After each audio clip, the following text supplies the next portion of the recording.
we are. Hello, everyone. Hello, everybody. Wizard, that is totally up to you, whether you want to stay on Twitch or on YouTube. Is it working on Twitch? When I go to, view our channel, it doesn't show anything, but the VOD is updating, which is weird.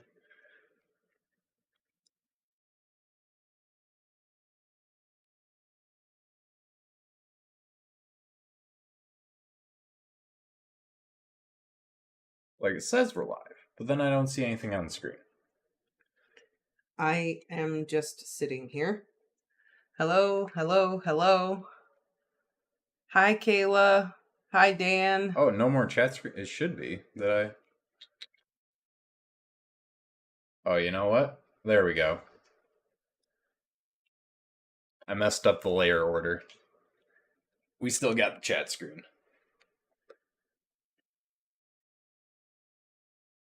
How is everyone tonight? Yeah, how is everyone indeed? Whew.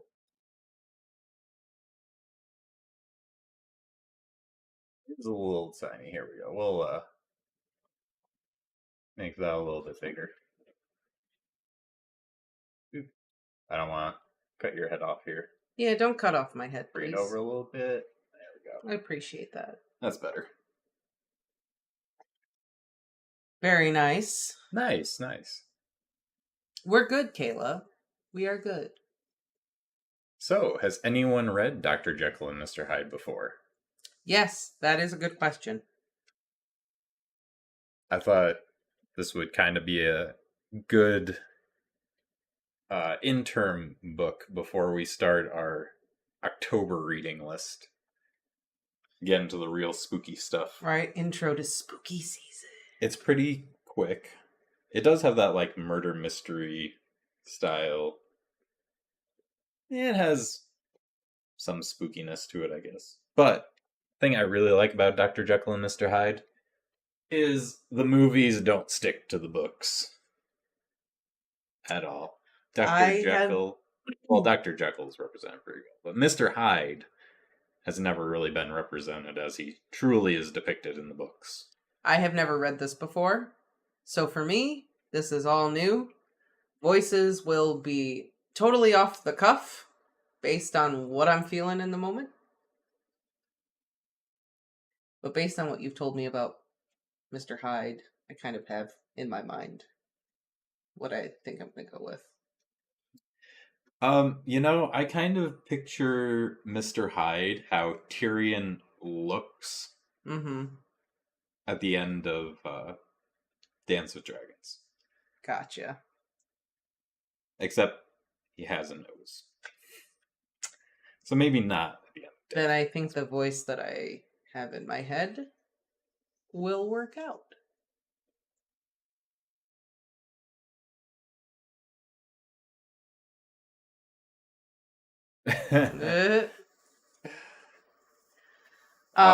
That's great. Oh, it was like that one story we read where you did a country British accent. Yeah, you mixed it. I did. It was pretty great. It was the Hogwarts School of Miracles, wasn't it? Yeah. And Dumbledore was great. I can't redo the voices, but I don't even remember what I did. I'd have to go back and watch the video because I don't remember what I did. Country British accent. But I'm pretty sure it was probably something I just did on the fly, and that's probably why I don't remember it. Yeah, I'm sure.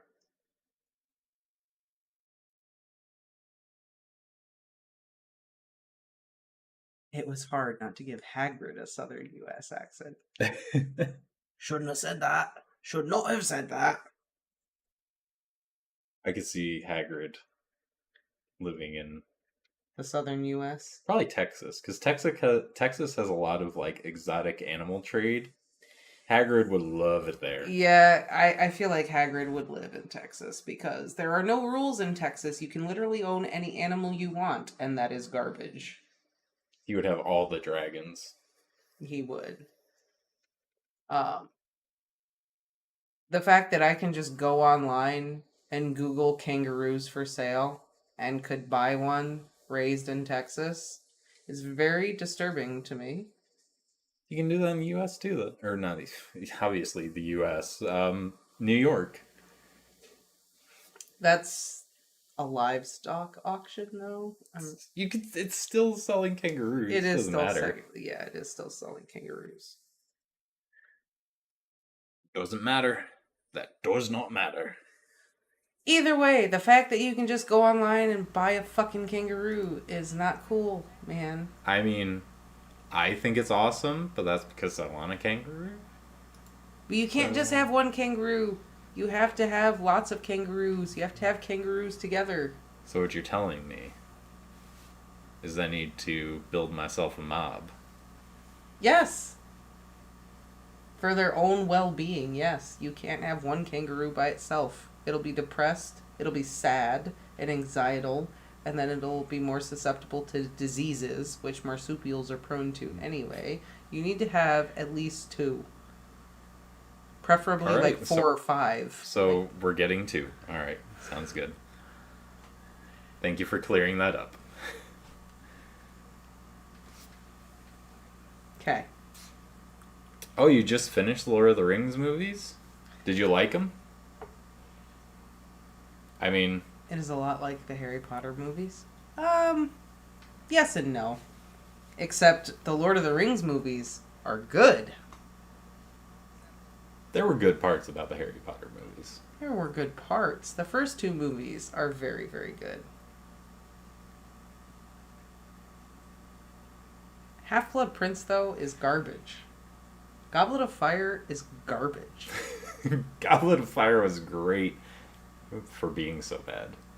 It's fantastic. So terrible. It was great. I'm not talking about the Goblet of Fire movie right now. I'm not doing it because we'll be sitting here for 45 minutes while I bitch about it. I was going to say. We can talk about... We don't need to go down that road right now. We can talk about the Lord of the Rings movies and comparison tomorrow after we watch Rings of Power. Oh, God. Oh, yeah.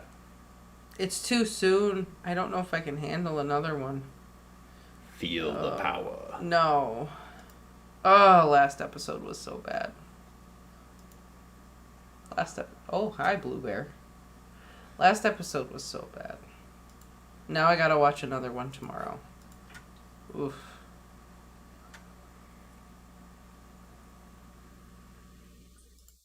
Oof. Oh, it wouldn't be so bad. It's gonna be awful. Why you gotta be such a downer? It's gonna be fantastic. It's gonna be You great didn't time. like the last episode either. Yeah, I know. But I did see an article today. It was saying that there's like a 4 times more demand for Game of Thrones than Rings of Power. Because House of the Dragon is good. I mean, yes, I know. It is good. Every episode has been a zinger. And then you got Rings of Power, where literally last time nothing happened. And there was some terrible slow-mo. And it was just... Like Dan said, it can't get any worse. Yes, it can. No, it can't. Yes, it can. I believe it can. I think the worst is behind us. See, I thought it was going to get better. I thought the last time... Oh, you did a House of the Dragon review? I thought... Yeah, we'll definitely have to watch that. Last time, and the time before, like, okay, it can't get any worse than this. And guess what? We sunk to a whole new low last time. But did we? Yeah, we did. That episode was the worst episode of the series. That episode was garbage. The slow-mo really did it in. Nothing happened. That too. It was an hour of nothing happening. Whereas House of the Dragon, you have an hour and it's almost like so much is happening. I want more.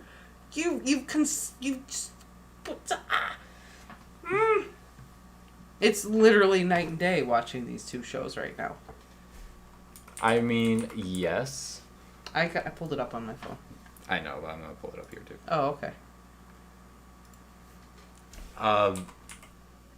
But see, they got all the boring stuff out of the way so that this time it's just going to be all the best parts.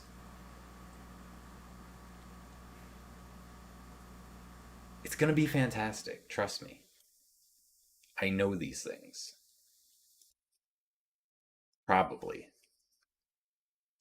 The only reason that House of the Dragon is not predictable is because I've read the book. Whereas Lord of the Rings of Power, it's literally so predictable, it's terrible.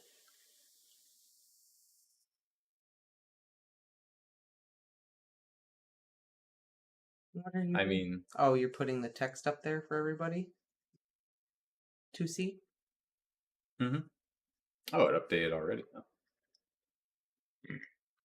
Excuse me.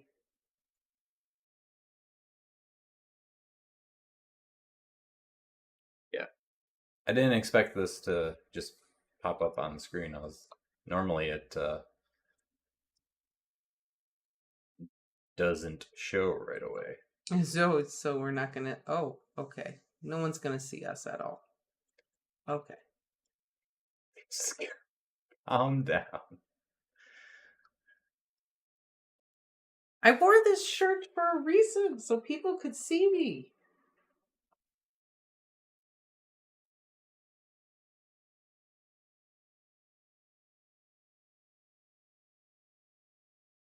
I saw that, Dan. I have not been able to watch them. I know that Listen, I know the Harfoots are a real thing. I understand what they are. They don't belong in this fucking story. I understand that they have their place. I understand where they belong in the scheme of things. They don't belong in this fucking story. That's why I'm angry about it. That's why I'm like, fuck this. Oh, and not to mention the fact that they're all fucking stupid. Like, ah! I mean, they are pretty dumb. They're dumb as fuck! Bilbo was not stupid. Frodo was not stupid. Sam, Pippin, and Merry were also not stupid. No, they weren't. Okay. But still. Let me just say. Oh, look at us. We're smushed.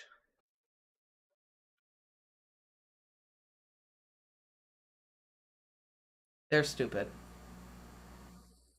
That's No, what I mean. no. They were there. No one was aware of them. They aren't part of the Silmarillion.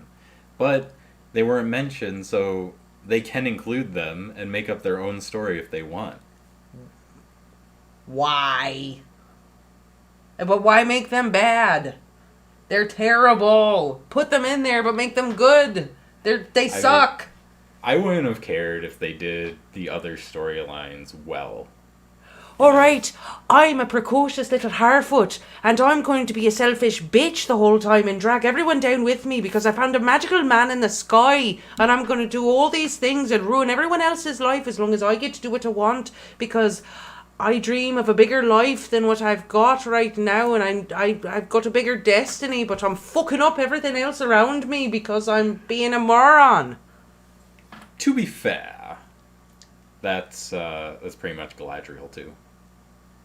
Yeah, there's a lot of that. Okay, fair enough. There is a lot of that. So, yeah. Yeah.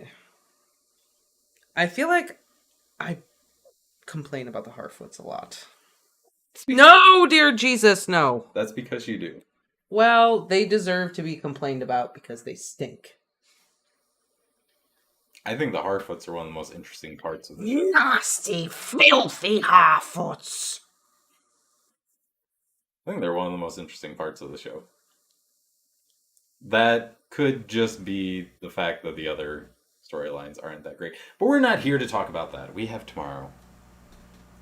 Yeah, we have to talk about that tomorrow. We're gonna hop in. Why am I talking about it right now? Dr. Jekyll, Mr. Hyde. I have to pee. And then we will talk about Dr. Didn't Jekyll. you just pee before we started? I've been peeing all day. I peed like 6 times at work today. Oh. Considering that I was in the woods on a 4-wheeler and I peed 6 times today, it's impressive. What can cause you to pee a lot? Diabetes? I was cold. Cold, that'll do it. Yeah, I was cold. Running water? It was raining. That's true. All right, real quick. Sorry, everyone. And then we'll read. Promise. That's not a happier Dr. Jekyll and Mr. Hyde. I mean, no. Kinda isn't. But it's a more interesting topic. Oh, the cold was gone for you? It's just starting to get cold for us. Today it was like chilly, and then tomorrow I think it's supposed to be like 50 degrees. Which I know for some people probably isn't cold, but for me, it's fucking cold.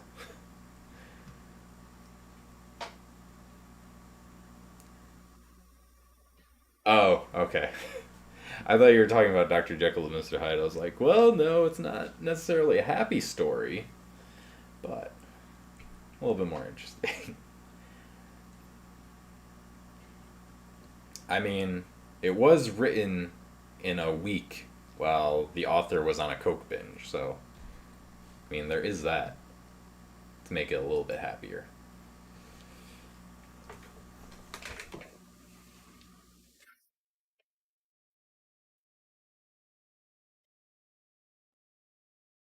It was written in a week while the author was on a coke binge, and it's considered a classic because I'm sure there's great character and great character development.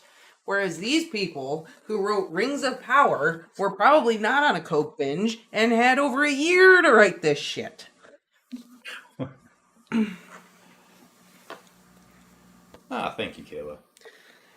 Yeah, it was a new layout I just kind of thought about before we started, so I really didn't have time to make a graphic for it, but I was thinking this layout would be good in case some people wanted to like read along with us.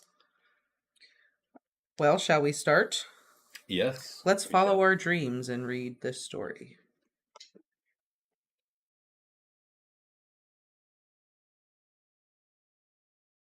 I'm in class, so I'm lurking right now. Love Dr. Jekyll. Wonder if you might read Dracula in the future. Oh, yes. Oh, we are totally reading Dracula, Angela.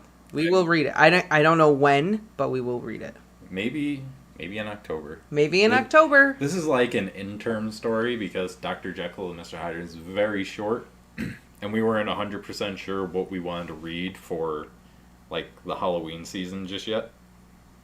So we are kind of still thinking about what book we want to read for October. But I really like this story, and it's great. And I've never read this story, so here we go. Hang on, I have to burp. Ooh, this will be fun. This is a flip-flop. For once, I read the story. I could see your reaction to it. I know. I haven't read it in a very long time, but... We have not finished Pride and Prejudice, no. So we're going to do Pride and Prejudice alongside whatever we do for October. Did you end up reading those edits for the next chapter? I didn't have time. It took me forever to do the laundry. Oh, okay. I just wasn't sure. I wasn't paying attention. But now that I am no longer working at the bank, I will have more time to read, so we will have more time to put out more content. Okay. All right, shall we begin?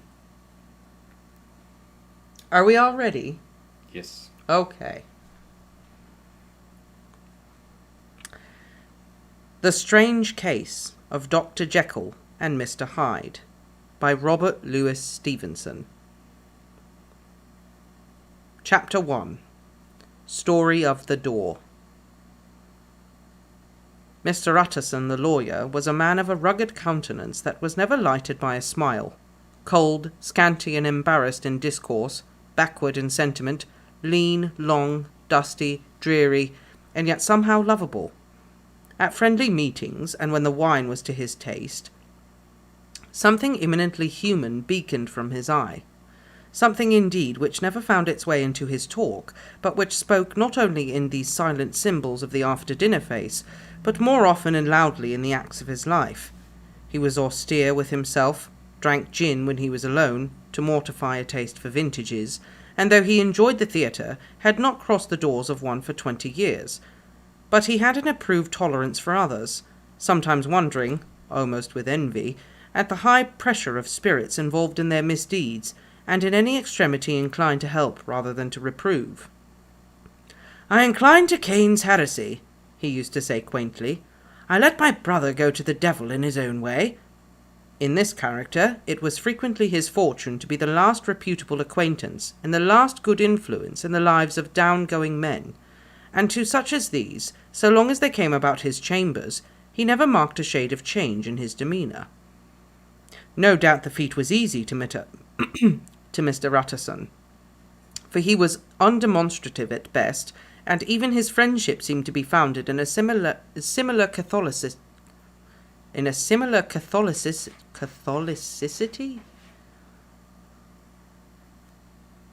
Catholicity of good nature. It is the mark of a modest man to accept his friendly circle ready-made from the hands of opportunity, and that was the lawyer's way. His friends were those of his own blood, or those whom he had known the longest. His affections, like ivy, were the growth of time. They implied no aptness in the subject. Hence, no doubt, the bond that united him to Mr. Richard Enfield, his distant kinsman, the well-known man about town. It was a nut to crack for many that these two could see in each other of what subject they could find in common. It was reported by those who encountered them in their Sunday walks that they said nothing, looked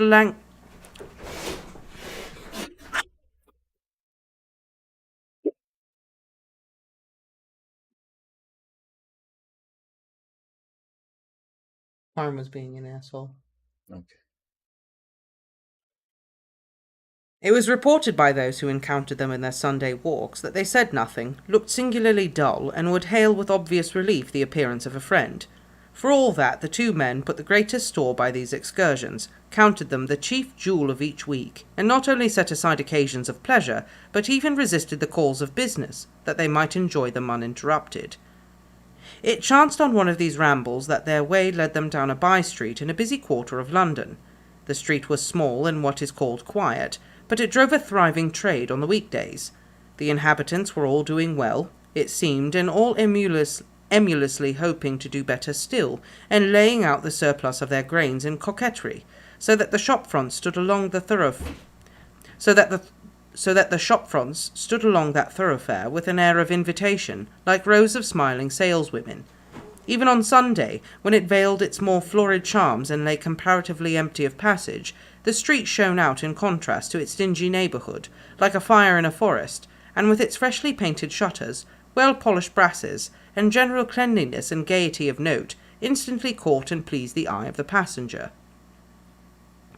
2 doors from one corner, on the left hand going east the line was broken by the entry of a court, and just at that point a certain sinister block of building thrust forward its gable on the street.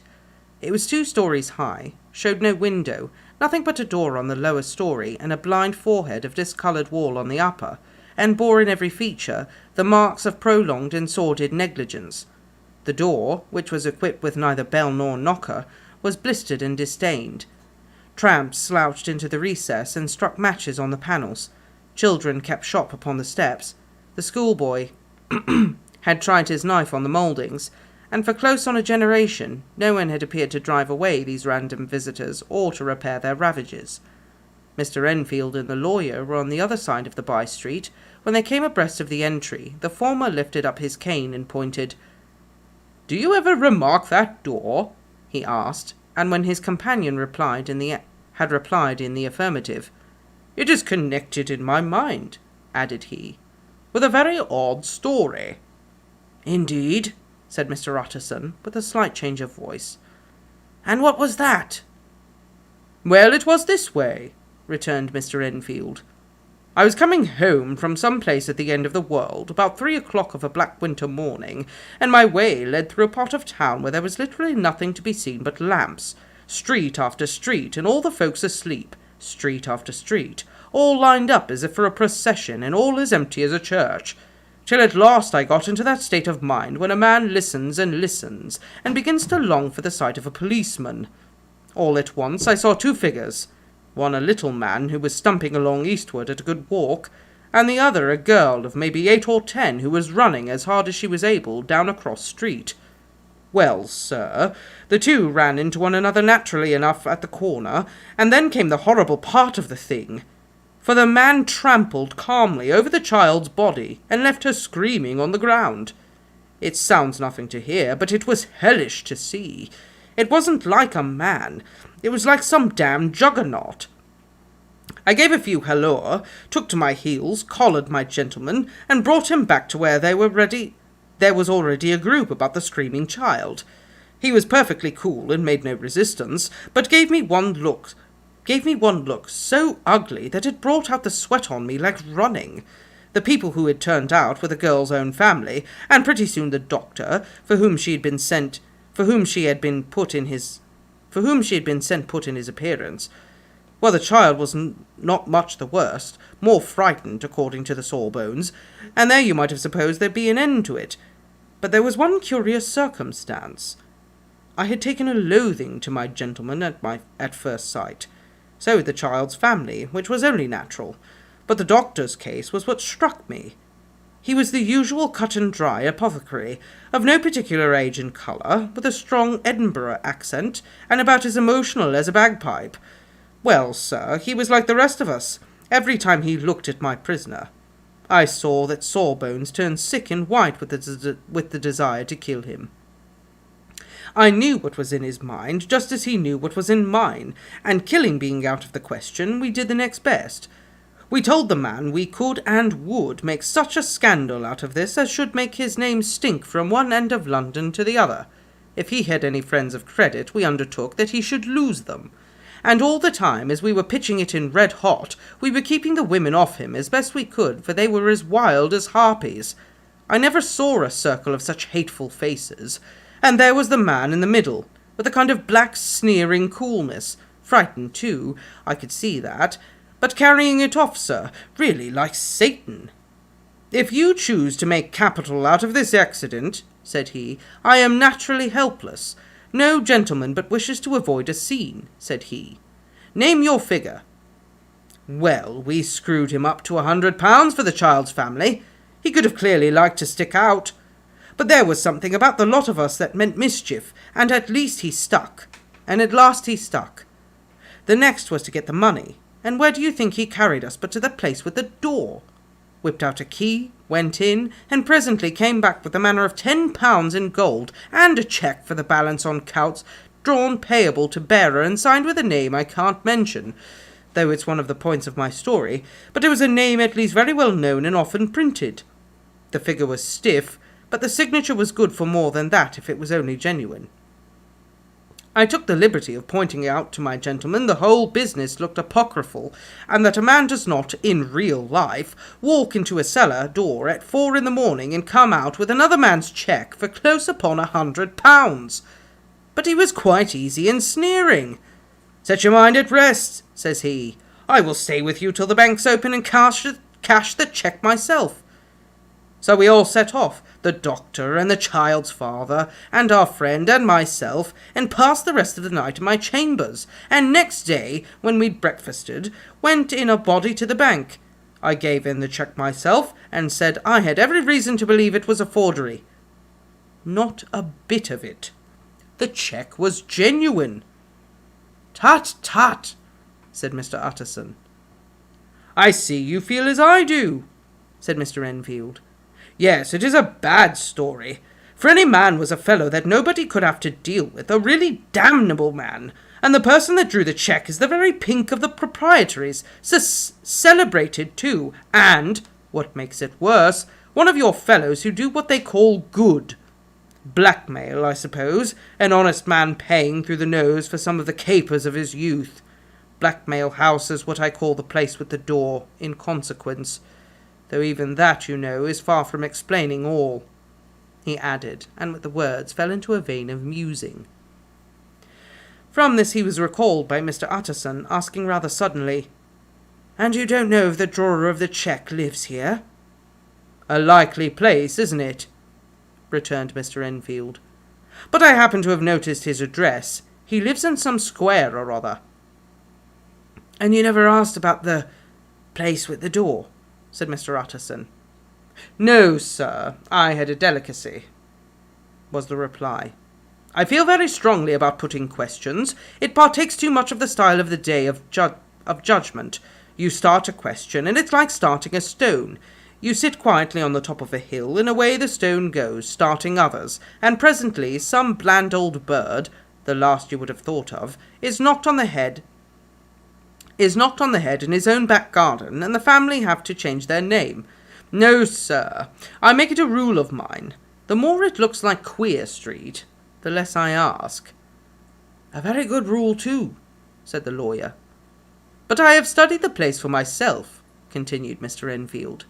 It seems scarcely a house. There is no other door, and nobody goes in or out of one, but once in a great while, the gentleman of my adventure. There are 3 windows looking on the court on the first floor. None below. The windows are always shut, but they're clean. And then there is a chimney which is generally smoking, so somebody must live there. And yet it is not so sure, for the buildings are so packed together about the court that it's hard to say where one ends and another begins. The pair walked on again for a while in silence, and then, Enfield, said Mr. Utterson, that's a good rule of yours. Yes, I think it is, returned Enfield. But for all that, continued the lawyer, there's one point I want to ask. I want to ask the name of that man who walked over the child. Well, said Mr. Enfield, I can't see what harm it would do. It was a man of the name of Hyde. Said Mr. Utterson. What sort of man is he to see? He is not easy to describe. There is something wrong with his appearance, something displeasing, something downright detestable. I never saw a man I so disliked, and yet I scarcely know why. He must be deformed somewhere. He gives a strong feeling of deformity, although I couldn't specify the point. He's an extraordinary-looking man, and yet I really can name nothing out of the way.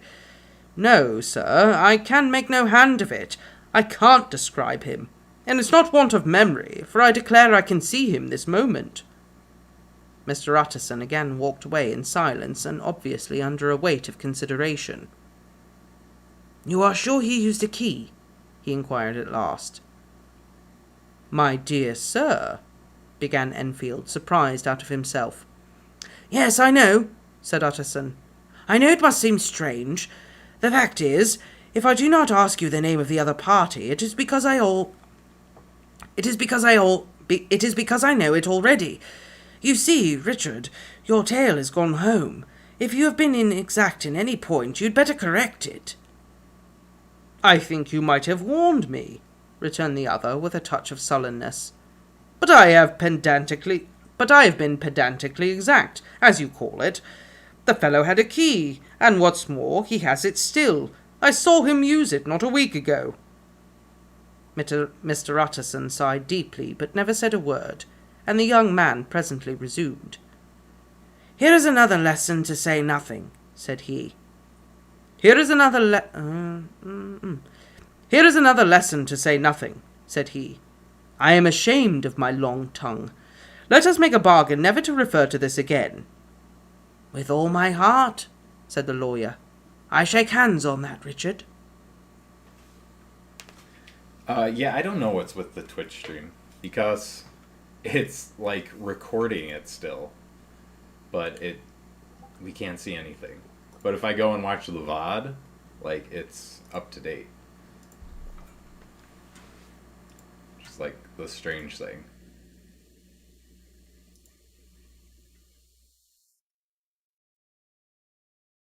I am the wrong person to give input. But it's...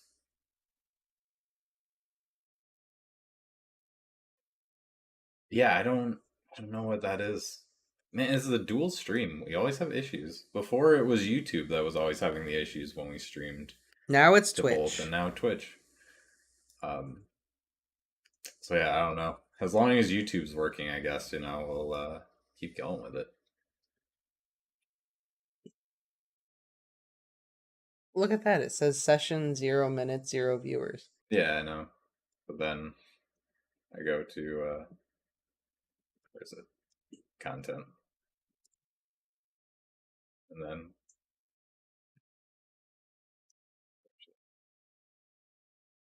yeah, see, went up. 40 minutes. We've been streaming for 40 minutes. Look at them. They're like, I missed it. Yeah, I know, because it's just not showing up on Twitch, but it's still, like, recording to Twitch. So I don't know what's going on. Either way.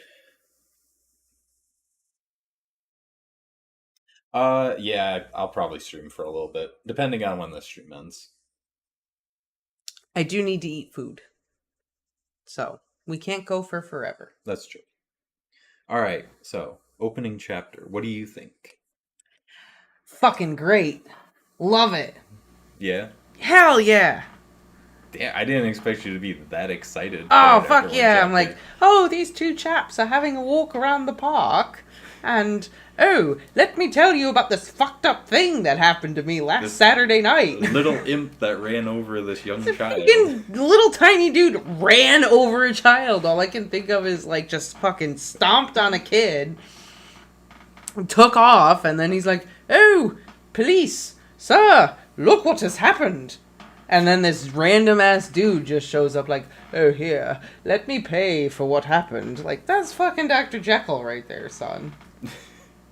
He's like, let me pay for what I just did, but it wasn't me, but it was me. But here, let me pay for this shit. Dude, Dr. Jekyll lives in a trap house. Kind of. This is a trap house. But maybe it's just him by himself in his own trap house. There's no other door, but there's a chimney. The windows are clean, but... It's like fucking Willy Wonka's factory. No one ever goes in. No one ever comes out. Is Mr. Hyde just an Oompa Loompa who escaped? Maybe. Tired of Willy Wonka's shit? Sick. He's trying to start a union. That's why he's escaped.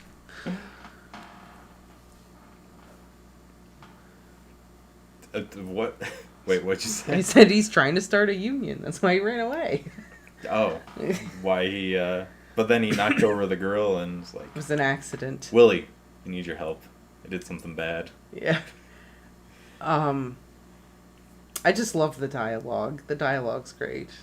Like, we get this whole introduction to this lawyer character, Mr. Utterson, who is just a lawyer, and talking about how he meets people in certain circumstances, and they tell him, like, their deepest, darkest secrets, and he has very specific relationship with people, but it always seems to be that he's always meeting people at the worst points in their life. Yeah, kind of. It's usually what happens when you're a lawyer. Check for £100. I mean, that's quite a bit. It's quite a bit, considering that Mr. Darcy gets $10,000 a year. Oh, yeah. £100 is a fuck ton of money. I'm not exactly sure when this was written, but I'm assuming it was around the same time. Can't remember when. I think this was like early 1900s or late 1800s. It's definitely got that industrial Victorian London vibe. Yeah.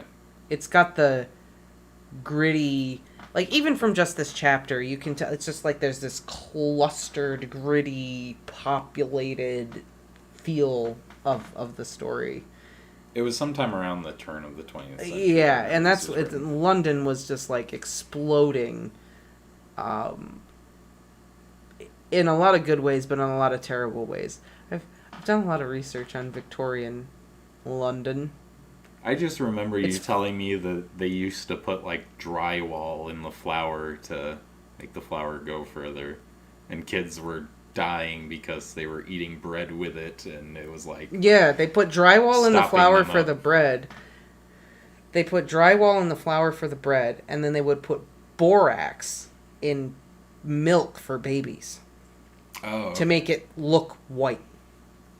Alright, well, there it is. Then you get people with, like, parts of their vertebra that were just, like, fucking dissolved. So they'd have backs that were just, like... Victorian England was a fucking terrifying place. Anytime anyone says, "Oh, I'd love to live in the good old days," no, you would not. Victorian England was a fucking horror escape. It was awful. It was a great place as long as you didn't eat anything. Don't fucking eat anything. Be a farmer and live out in the middle of nowhere. That's the only way you're gonna fucking survive. Arsenic and wallpaper. Fucking vacuums that would spontaneously combust. Like, Yeah. nah. Dude, no. Victorian England was a horrifying place. Alright, wizard, we'll catch you later. Lead in the paint. Yeah. I mean, lead in the gasoline at this point. Lead in the paint, though. I mean, that shit happened until like the 50s or 60s. They're still putting fucking lead in paint. The last leaded gas was sold in like 1996. Okay, fair enough. Oh, Jesus Christ. What? That's horrible. Took some time to phase it out. Takes way too long for all this shit. They pretty much, like, I think they just had to use up the rest of the gas. Mm-hmm. I know she's sniffing her butt. I really hope. Please don't freak out. Little buns. Little buns. Little buns. Don't. You had to sign a waiver for the asbestos? Screw that. You gotta sign a waiver to go into the safari. It's true, but the asbestos. Like, I remember, like, half of our college dorms got shut down, and they basically had to stuff a bunch of other kids in all these empty rooms in the other dorms. And Because of asbestos, right? Yeah. Because they found out that there was a lot of asbestos. I guess the wrong person found out, and one of the kids' fathers were like a lawyer, and they were going to sue them or something like that, and it became almost this lawsuit. So they had to, like, do it right away. I mean, at my school, I saw a ghost, and 2 kids got expelled for selling weed on campus. Oh. My school sounds more fun. Oh, my school got shut down because some kid got shot at over drugs on campus. A classmate of mine stabbed a guy who tried to mug him right in the middle of a campus square. No. Well, okay.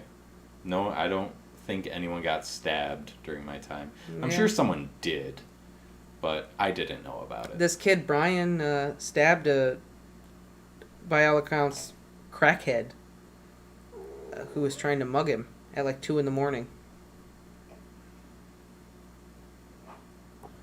I hate that. Well, did they write 350 in the lease? Because, I mean, can't really do that. And if they... Tell them to fuck right off if they ask for back pay. Are you kidding me? Hi, Bobans. Hi, Bobans. Hi, Bobans. Don't be upset, Bobans. Oh, we had so many bomb scares at my school. I don't remember how many times I sat in the gymnasium in the bleachers because there was a bomb scare written on the stall in the bathroom. Oh my god. There was a time in my high school, I think it was in like 9th or 10th grade. I had one like every other week for a hot minute. Yeah, for a while, like these kids were just writing shit in the bathroom. It was like every other day. Like, we just have a half day. It's like, oh, we gotta go over to the other school. Gotta go over to the other school. Hi, Bobans. Alright, I have to pee again, and then maybe we should read one more. Yeah, sounds good. We can read one more. There's like eight chapters. But maybe next time I won't have to pee some. Maybe. Right? Like, it was the easiest thing ever to get away with, because you just go into the bathroom, write some shit down. I'm gonna blow this school up. No school for the rest of the day. That's simple. A couple of kids did end up getting caught for it, though, and expelled. I don't know how they figured it out, considering it was, like, in the bathroom. Or maybe they were dumb about it and, like, told everyone, I'm gonna write that I'm gonna blow up the school, guys. 'Cause I'm cool.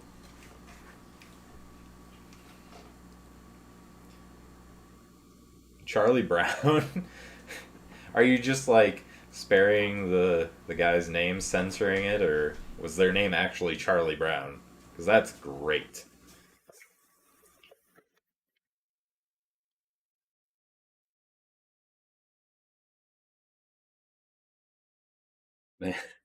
Well, good thing that it wasn't a real bomb.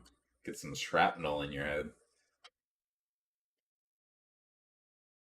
Oh, okay. Charlie Brown was the. Gee, there was no code word in my school. It was just get the fuck out of the school. There's a bomb. Allegedly. Never was though. I actually don't know if we're going to have time to do this. This was quite long.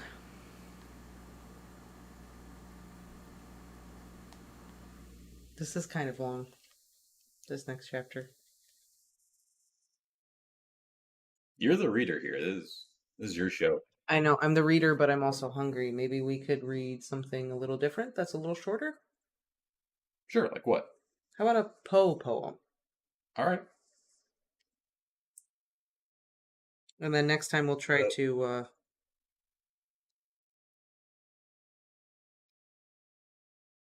Read the chapter.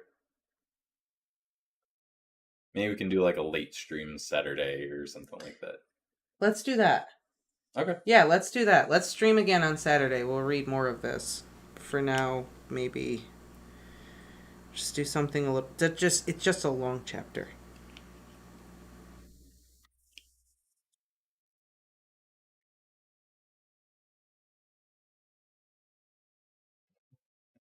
You see this? It is not a bomb. How about the spirits of the dead? I know what you mean though, Dan. One of my friends actually had it. It was like the first smartphone type thing. It was so weird because everyone had the flip phones at the time, and he got. Oh, I this, remember Palm Pilots. Oh like my god. Palm Pilot smartphone thing. The Yep. thing was like this big, and like this freaking thick. I remember them. Yeah. And we like picked on him all the time. Like, how do you carry that around? Meanwhile, me with my fucking Zune, that was just as big. Still love. Zune was honestly the best MP3 player. I loved my Zune so much. She's blatantly trying to start shit right now. Lola. People with their iPods would come in every other week and be Get like, down. oh, I dropped my iPod on the walk home and it cracked and it broke. Meanwhile, throw my fucking Zune out the car window going down the highway and just laughs it off. Should we read a poem? Yeah. Let's just read a poem. I'm sorry. The next chapter is just really long, and then we're going to be here until 9 o'clock, and I still need to eat food. That's basically what my friend did too. He would take all of his notes on this thing and he could like record and stuff. He'd have it set out. I mean, he was a genius far ahead of his time at the time. Are we ready? Yeah.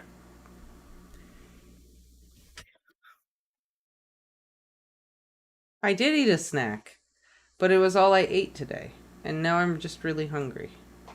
I worked hard today. Yeah, you were out in the rain all day. I was out in the rain a lot, too. But get to take them pictures of them bibbies. That is true. Them bibbies. Them oryx bibbies. They so sweet. They so cute. Alright. Spirits of the Dead by Edgar Allan Poe. People are gonna be so weirded out. Where's her accent? Well, Edgar Allan Poe is American, so. I know. I'm just saying. Every other time. Yeah, I know. Anything, Everything we always read is in an accent. Thy soul shall find itself alone, mid dark thoughts of the grey tombstone. Not one of all the crowd to pry into thine hour of secrecy. Be silent in that solitude, which is not loneliness, for then the spirits of the dead who stood in life before thee are again, in death around thee, and their will shall then overshadow thee. Be still, for the night, though clear, shall frown, and the stars shall look not down from their high thrones in the heaven with light like hope to mortals given, but their red orbs without beam to thy weariness shall seem as a burning and a fever, which would cling to thee forever. Now our thoughts thou shalt not banish, now our visions never to vanish, from thy spirit shall they pass, no more, like dewdrop from the grass. The breeze, the breath of God, is still, and the mist upon the hill, shadowy, shadowy, yet unbroken, is a symbol and a token, how it hangs upon the trees, a mystery of mysteries. That it? Yeah. Okay. I'm not used to so quick. Poetry, man. I know. I love poetry so much. I mean, this was morbid, but Poe is very morbid. I was gonna say it's hard to be surprised at how morbid things are with Poe. He loves death. He loves death. He's very afflicted by death. I think his personal tragedies in his life had a lot to do with why he writes about what he writes about. I would have read The Raven, but I think we need to save that one for when it's actually October. Gonna be a October 1st stream. Let's see, would it? The Raven. October 1st is going to be next Saturday, which we will stream on. So there you go. Perfect.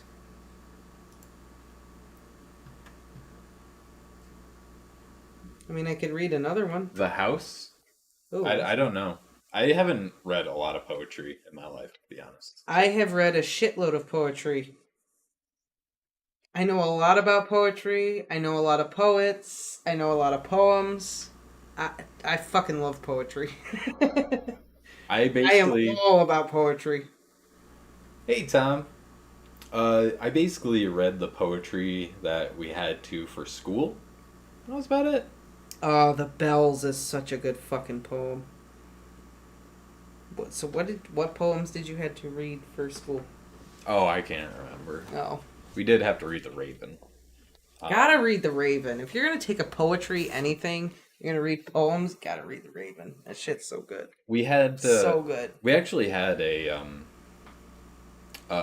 poetry professional writer come in, and we got to talk to her, and for a couple days she taught the class. We've worked on poetry. My mother is a published poet. Mm-hmm. My grandfather wrote a lot of poetry, wrote a lot of short stories. And I took a poetry class in high school who was taught by this guy who's an English teacher, who studied under Allen Ginsberg, if anyone knows who Allen Ginsberg is. If you know modern poetry, you'll know who Allen Ginsberg is.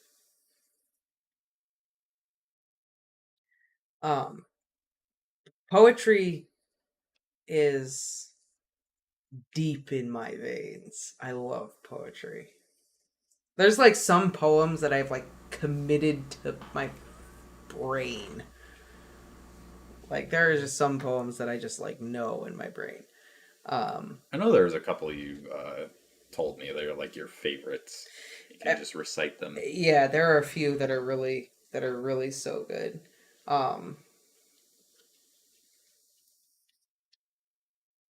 The night has 1,000 eyes, and the day but one. Yet the light of the whole world dies when day is done. The mind has 1,000 eyes, and the heart but one. Yet the light of a whole life dies when love is done. Deep. It's good. Yes, Invictus. That's my mom. Invictus. That's mom. Yeah, Invictus. I'm trying to think. Black is the pit that covers me. Something pole to pole. I think whatever gods may be for my unconquerable soul. I can't remember the whole thing. I wish I could. It matters not how straight the gate. Oh my god, I can't remember the whole thing. Dang. You're gonna have to brush up on your poetry for next stream. I know. Well, now I gotta look it up. I remember bits and pieces. Oh, and Tom, it is 8 o'clock right now. 8 p.m. This is like one of the best poems ever. I think we're in the same time zone. There it is. There it is. Out of the pit, out of the night that covers me, black as the pit from pole to pole, I thank whatever gods may be for my unconquerable soul. In the fell clutch of circumstance, I have not winced nor cried aloud. Under the bludgeonings of chance, my head is bloody but unbowed.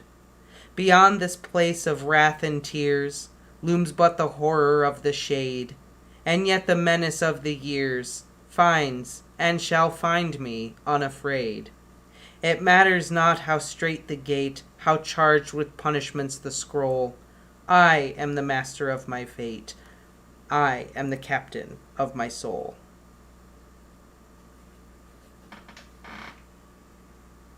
Pretty deep. It's good shit. It is. It's Nelson Mandela read that poem to himself to keep himself going while he was in prison. Yeah. And then they made the movie and all that stuff. I didn't remember how. I knew that when you read it, I knew it had something to do with Nelson Mandela. Mm-hmm. Couldn't remember how it was connected to him, but yeah, he I think you actually told me. I probably about did. it. I can't did. remember. The movie's good. Watch Invictus, guys. The movie's good. Oh man, how'd the teacher ruin poetry for you? That's terrible. Poetry is so good. What do they say in Dead Poet Society? You know, poetry is the marrow of the soul, or whatever. What does Robin Williams say about poetry? I can't remember. I just remember. I'm thinking of his speech on laziness. Oh. Poetry is like food for the soul. It's poetry is so good. I'm so sorry that poetry was ruined for you. You should give it another shot because it's good. There's so much good stuff out there. My Heart, I Carry It in My Heart by E.E. Cummings. I can't read that shit without crying. I know you read me that before. Yeah, I've read you that one before. The marrow of life. Poetry is the marrow of life.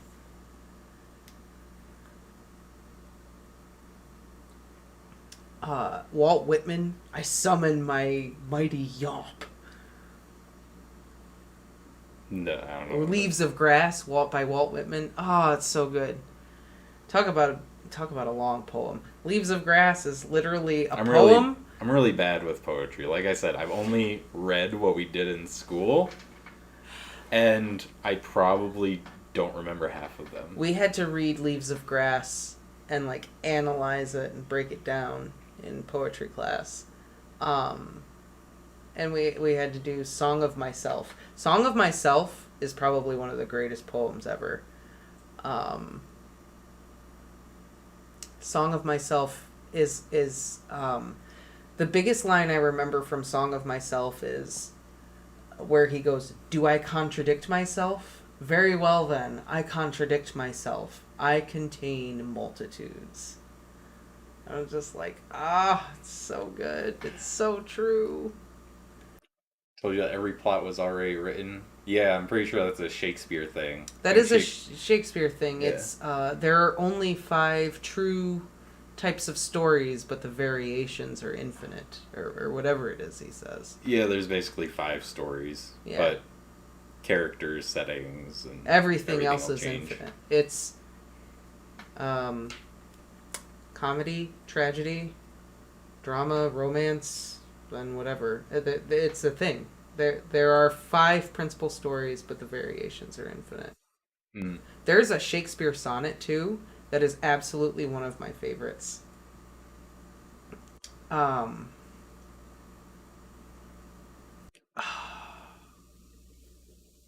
can't think of it. Oh, I gotta No. look it up. I gotta look it up. There's a Shakespeare sonnet that really is one of my favorites, and it's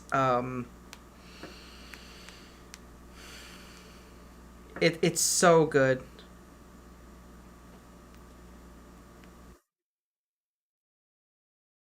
Didn't start reading. See, I was kind of the same way. I like read when I was young, and then I like stopped reading because I felt like it was more of a chore because you had your necessary reading in school, and I really didn't like half the books they were giving us. So I kind of lost my love of reading. Then after school is when I started reading again. I gotta find this one that I really like. It's so good. No, not that one. Except I had a really good English teacher in ninth grade. That's My when we started doing like mythology and stuff, and she picked some bangers of books. my mistress's eyes are nothing like the sun. All right, we're gonna read this one. My mistress's eyes are nothing like the sun. Coral is far more red than her lips red. If snow be white, why then her breasts are dun. If hairs be wires, black wires grow on her head. I have seen roses damasked, red and white, but no such roses see I in her cheeks. And in some perfumes is there more delight than in the breath that from my mistress reeks. I love to hear her speak, yet well I know that music hath a far more pleasing sound. I grant I never saw a goddess go. My mistress, when she walks, treads on the ground. And yet by heaven I think my love as rare as any she belied with false compare. Very nice. That's a great poem. I mean, it is. It's so good. All right, why is it good? I don't know. Because it's Shakespeare. Do you even know what the point of the poem was? Not really. No, I didn't think so. You didn't even know.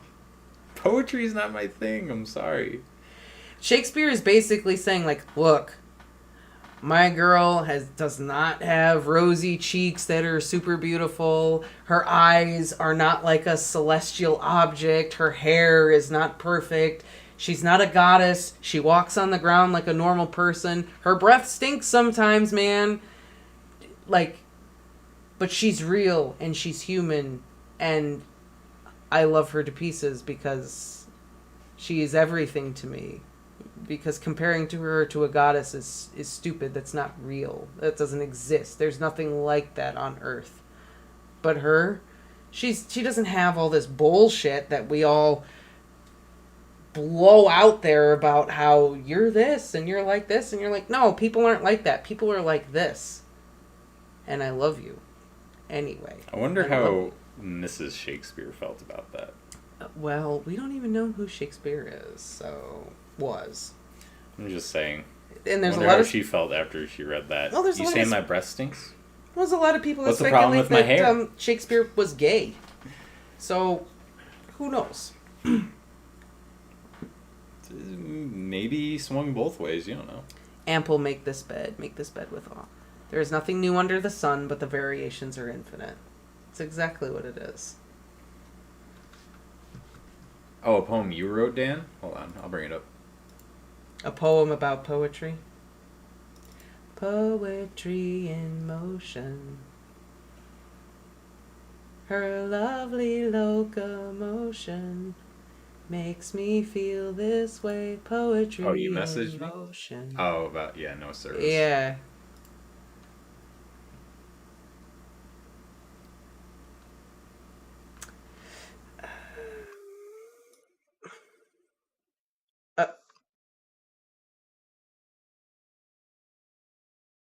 The man has so many things going on. I really don't know where it would be. Halo, Star Trek, crossover. Dan, where did you put this? You have so many things happening on your Discord, but I don't I don't know where it would be. Emily Dickinson is good too. Love her. We got to get into poetry on this channel. I guess so. You're under books and poetry. Okay. Duh. Red is in RED, Tom. Red. Like red is a rose. Coral red. They are not coral red. They are normal. They're human.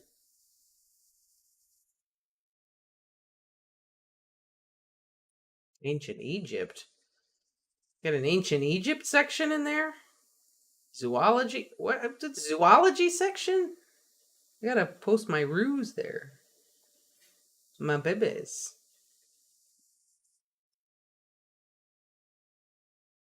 Oh, okay. That's why it wasn't showing up, because he tagged you. Oh. Okay. That's why we were having such a hard time when I wasn't showing up. Ah. Okay. Am I supposed to read this? Yeah, why not? Is it cool if we read it on the channel, Dan? Yeah, make sure he's fine with it before I start to do it. Go for it. Okay. Poetry, oh poetry. Wherefore art thou poetry? What are you? Are you song? Are you lyric? Are you random thought? Are you happy? Are you sad? Are you really pissed off? Why do we use you? What are you for? We jot down words in rhythm and rhyme. We say you in time. With a beat, give a tweet to make our hearts skip like feet. To give us meaning, to express our feelings. Poetry is everywhere. From the floor to the ceilings. Poetry, oh poetry, wherefore art thou poetry? From our hearts to our minds, with pen on paper you go, to express emotion and a loud exclamation, like a rose by another name, to each is the same, yet to each their own interpretation. You are art, in full or in part. To be without you, we'd be alone in the dark, like the grains of sand or the stars of the sky. You are too many and too different, too varying in style. But where would we be without you? More war, more hate, we discriminate. You give us the freedom to be who we are, without the fear of death by debate. Poetry, we thank you for the gifts that you give, for the means, for the right to live and to fight. Poetry, oh poetry, wherefore art thou poetry? Wow, that was great. And not saying this in a bad way. It reminded me of like a Dr. Seuss poem. I was thinking about all the places you'll go when I was reading that. It kind of had that tempo that Dr. Seuss has. Well, rhyme and meter. I mean, Dr. Seuss was like a modern day Shakespeare, so. Rhyme and meter are central tenets of classic poetry. There are structures. There are certain, there's certain rules that make a poem a sonnet. There are certain rules that make a poem a couplet. All kinds of things. There's rules, but I thought you said a couplet at first. Couplet. Like what? My chef brain kicked in there. But then in modern poetry, all the rules are like out the window, and it's very different. But classic poetry, there's a lot of rules. Nowadays, it's just anarchy. My mom wrote this. Do what you want. My mom wrote this poem that I absolutely love, and it's called "All the Love You Need." And I want to read it on the channel for spooky season. I'll have to get her permission, because it's so good. Oh, I remember. Yeah. It's so good. It's perfect for spooky season. It's very creepy. It's awesome. Yeah, freeform poetry, slam poetry, all that kind of stuff. I don't know what I did with all my poems that I wrote in high school, but I wrote some really good ones. You have to find some. Maybe they're in that. I thought I was pretty decent at writing poetry. My mom is so good at it. Wherever you have your like vampire story and stuff. Oh, my vampire novel. Yeah. That I need to write. Yeah. How would you guys feel if I wrote a vampire novel? Just out of curiosity. Coming for you, Twilight. No, it's Watch not. your back. It's not. Stop it. Don't associate it with Twilight. It's like, Twilight, but good Twilight. It's nothing like Twilight. It's nothing like Twilight. I know.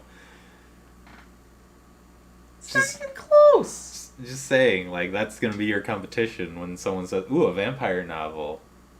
Twilight? I know. It's your comparison. I know. Twilight and Dracula. Those are the two extremes in the two vampire novels that people think of. I know, I'm aware. You got Dracula, you got Twilight, and I want to not do either one of those things. So there. There was a really good vampire novel I read in high school, and for the life of me, I cannot remember what the title was or the author. One of my friends, turned me on to it, and it was like a whole series. I only read the first one, but it was really good. Was it Interview with a Vampire? No, it wasn't. Wasn't Anne Rice? No. Wasn't the Suki... the Suki Stackhouse novels? Didn't they just release the second season of Interview with a Vampire? I saw the movie and I saw the musical on Broadway. Oh, wow. Okay. That's how I met Dan Aykroyd. Oh, that's what you went to go see? I went to see Lestat on Broadway and I met Dan Aykroyd during intermission. Nice. It was a very interesting evening. It was I don't remember the musical. I just remember meeting Dan Aykroyd. Either the musical was that bad or Dan No, Aykroyd is just that awesome. Well, it was pretty fucking awesome. That's fair. But I remember being in the lobby and my cousin and I standing there and going, Is that him? Is that him? Okay, so What it's are the you first asking? episode. I thought it was going to be like the first episode of season 2. I thought there was already a season out. Maybe it was the 2nd of October, the 2. I just got confused. I don't know. I also want to watch All's Quiet on the Western Front. Hated the book. Hated it. But the show has really good reviews and it looked pretty good. Never read the book. Don't waste your time.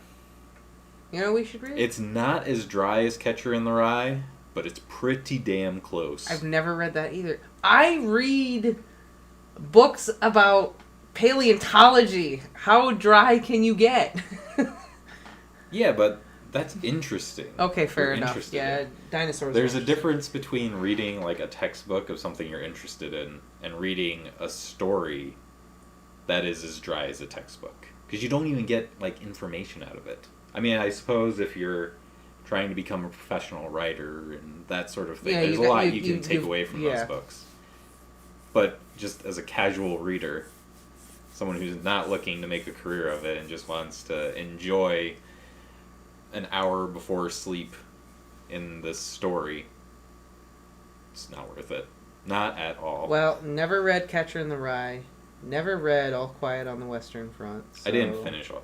All's Quiet on the Western Front is the reason why I learned how to use SparkNotes. I never use SparkNotes.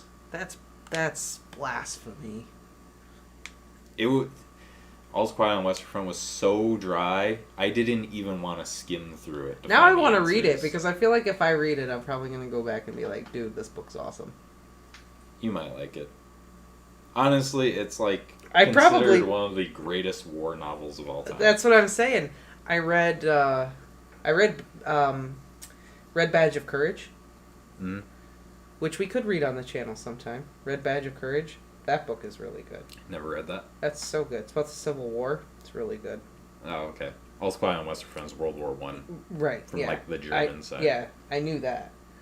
Red Badge of Courage was written in the 19th century too. It was really good.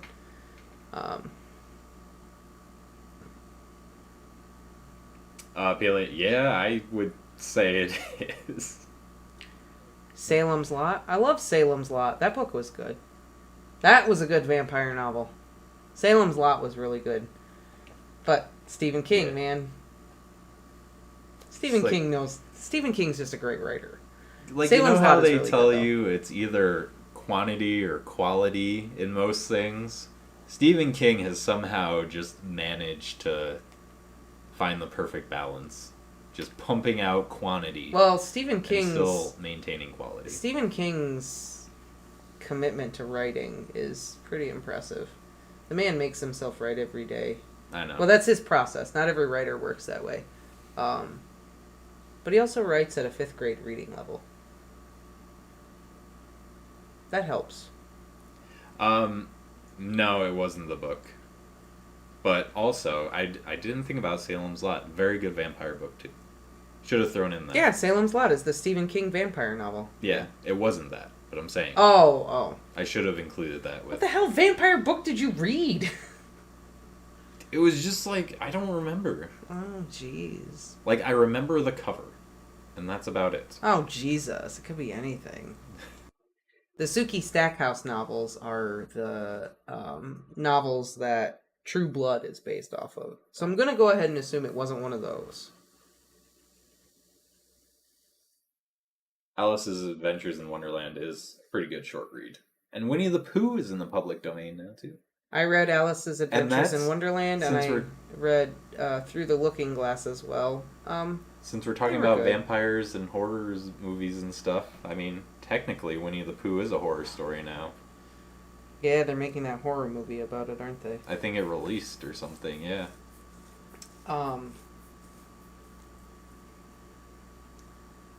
Do you have my honey? Before you... I mean, I liked Alice's Adventures in Wonderland. I didn't love it. It was good. They were fun. They were alright. You know, like, they weren't any of my big-time favorites. No. I mean, I read them. They were alright. Winnie the Pooh was my jam when I was a kid. I liked reading that. I'm going to tell you straight up, for the duration of my entire childhood, didn't really give too many shits about Winnie the Pooh. See. I was not a big Winnie the Pooh person. I didn't dislike it. I used to watch wasn't the a big show part all the time. Yeah, no, I didn't. I watched the movie, the Disney movie I had. I watched that a bunch of times. And I was Tigger for Halloween once, but like Winnie the Pooh was never like a big thing with me. I don't know. I don't know. I mean, you said Scooby-Doo wasn't a big thing with you either. No, so. I really never liked Scooby-Doo. That was a huge thing for me. I really didn't like Scooby-Doo that much. I like Scooby-Doo. Scooby-Doo was my jam. I kind of didn't like Scooby-Doo. Scooby-Doo and Courage the Cowardly Dog. Yeah, I really didn't like Scooby-Doo all that much. Scooby-Dooby-Doo. The intro song to True Blood. Actually, I haven't watched True Blood. I've never watched True Blood. I'm not interested in watching True Blood. Scooby-Doo. Yeah, I could give a shit about Scooby-Doo. Don't so care. Great. And then why? It's the same thing over and over. You can say that about Godzilla. Excuse me. No. Monster shows up, destroys stuff. Godzilla shows up, destroys more stuff. Godzilla destroys monster. There are deeper underlying themes to Godzilla. Okay. Sure. Genetic tampering, pollution, all kinds of stuff. They have that in Scooby-Doo. I can't remember any right now, but there was... Creepy old man.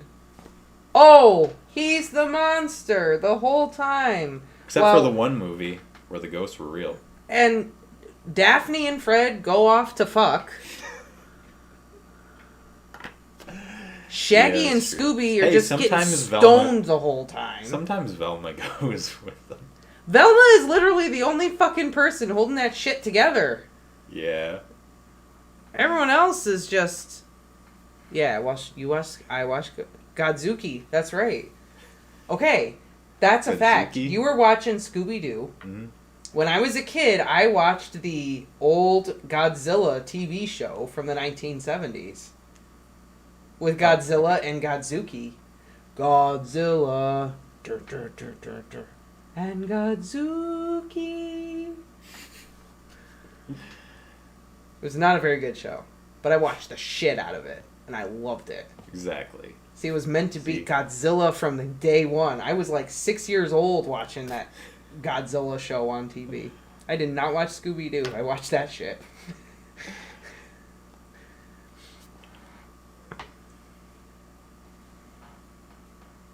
Bad Things by J7. I'll check it out. Godzuki was like this little cousin or son of Godzilla or whatever. He had these little wings and he could fly. He basically looked like a little Godzilla.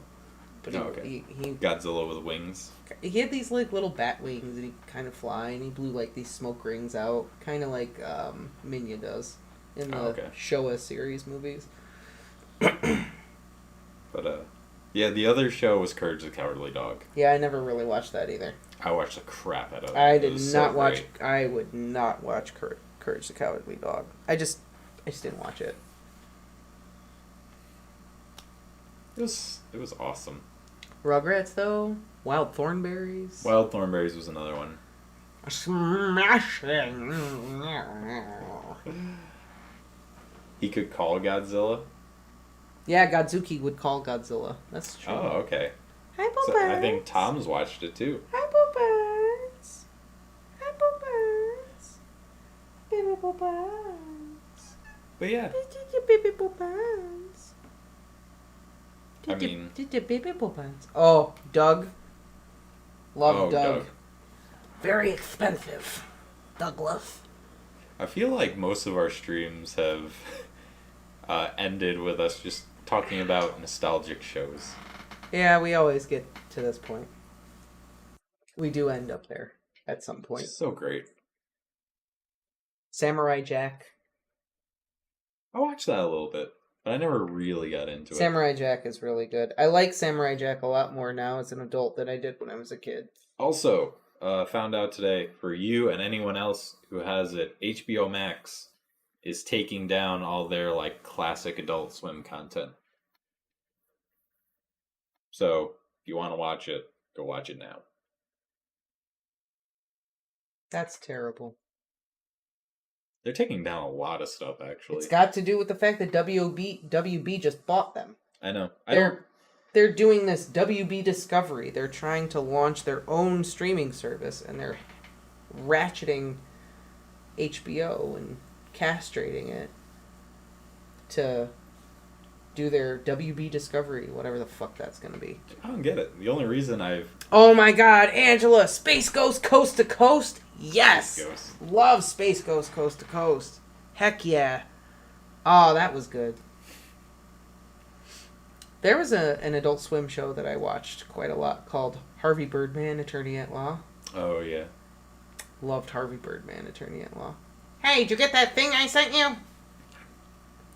Harvey Birdman, Attorney at Law. There was also an anime, and I can't remember what it was called, that I would watch on Adult Swim. It always came on at like midnight or 12:30 or something like that, somewhere around there. Inuyasha? I think so. It was like... Was he a wolf? Did he have like wolf ears? No. White hair? Okay. It was like the first anime I ever watched. Evangelion? He had like a reverse sword. The blade was on top because he had taken a vow to not kill anymore.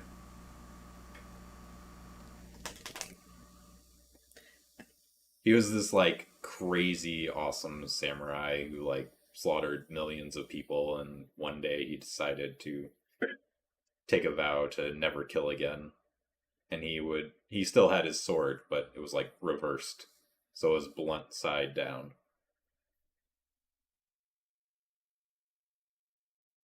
But I almost feel like I imagined it, but I watched like 3 seasons of it, because whenever I try to find it, all I get is what you said. Inuyasha? With the wolf ears, yeah. Because I've tried to find it since, because I was like, I remember... Remington Steele.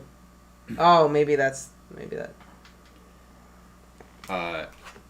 Yeah, I was gonna say that. I remember Inuyasha. I remember Bleach, Bleach. Oh my god, great. Naruto was always on. Never watched Naruto. Oh, Remington Steele is the Pierce Brosnan show, not the anime. Well, yeah. I don't know what the anime is. The problem with that anime though is like that could literally be any anime. I know, that's the problem. It could be any shonen anime. I watched it when I was like 10 or 11. Oh god, that doesn't help. I know. But I'm saying, like, I watched it and I loved it. It was like the first anime I ever watched, and it kind of got me into watching anime.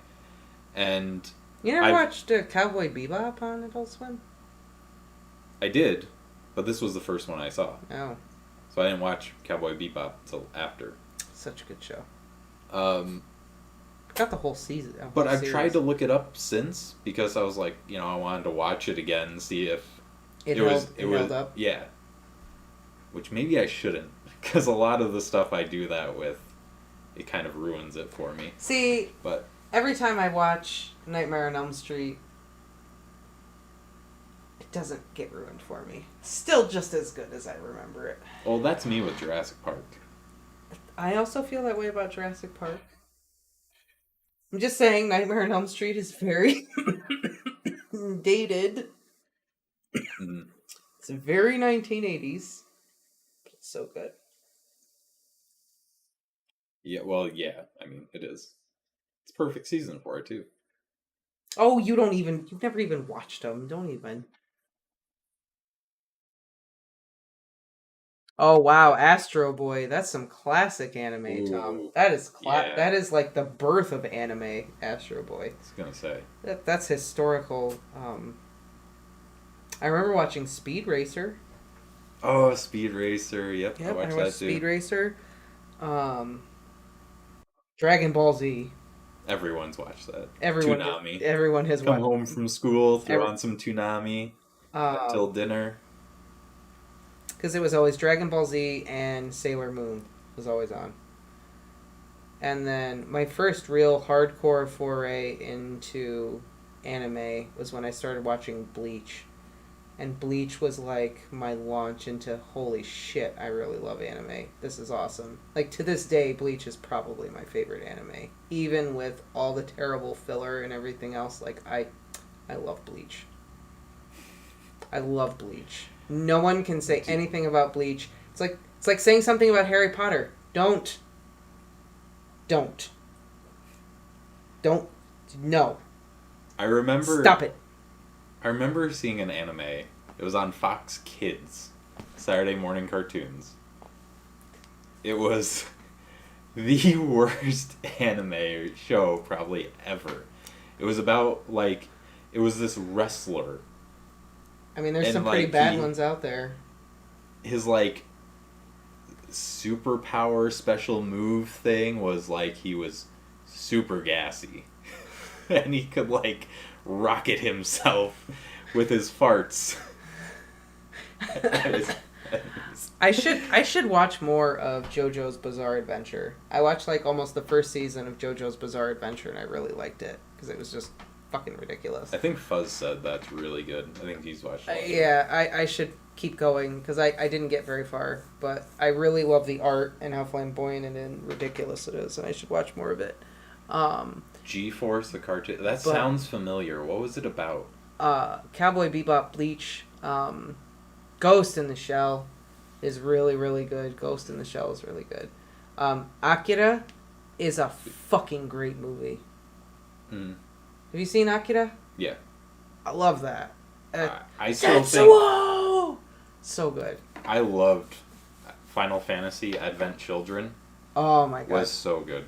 And was ahead of its time. Advent Children was so good. Absolutely. Like the special effects in them, I should watch it again before I say we it. should. I remember it being like the cleanest looking 3D movie I had ever seen at that point.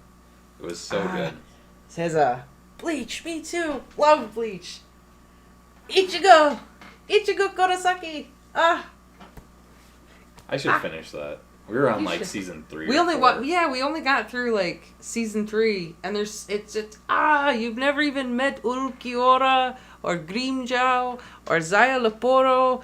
Oh, you haven't met any of these characters. It's so good. You know what I also started watching when it first came out, at least the US version, was One Piece. I kind of wish I kept watching it because at this point I'm too far behind start. I watched the first episode of One Piece, hated it, never went back. I watched the first 2 seasons, which I think covered like 40 episodes or something like that. And But now there's like over 1,000 episodes. Yeah, I know. I'm like, good. I watched a good chunk of Naruto. Like, watched quite a bit of it. So I was like, I'm going to watch Naruto. And I watched quite a bit of it. And it wasn't even that I didn't like it. I just never finished it. And now there's so much. Because there's Naruto Shippuden. And I'm just like, I don't know if I can do this. I have watched all of Attack on Titan, though. I'm waiting for the last few episodes of Attack on Titan. Oh man, you haven't seen Avatar, Dan? Avatar is definitely worth watching. Avatar is not technically an anime. Yeah, I don't count it as an anime. It's like American anime. It is very heavily influenced by anime, but it's not technically an anime. And Dan, if you love complex character arcs, great story, world building, all those things, you really should watch Avatar: The Last Airbender. There are 3 seasons, and the entire story is perfectly told in 3 seasons. Yeah. Fuck the movie, dude. No, don't watch the fucking movie. Ew. Watch the show. God. No wonder you haven't watched the show, because you watched the movie and you were like, what the hell am I looking at? This is terrible. No. No. Take that movie, scrub it from your mind, and watch the show. They don't even pronounce their fucking names right in that movie. I'm just saying, they don't. This is true Avatar passion here. Listen, we're going to talk about Airbender. We're going to talk about Airbender. I'm going to tell you right now, fuck that movie.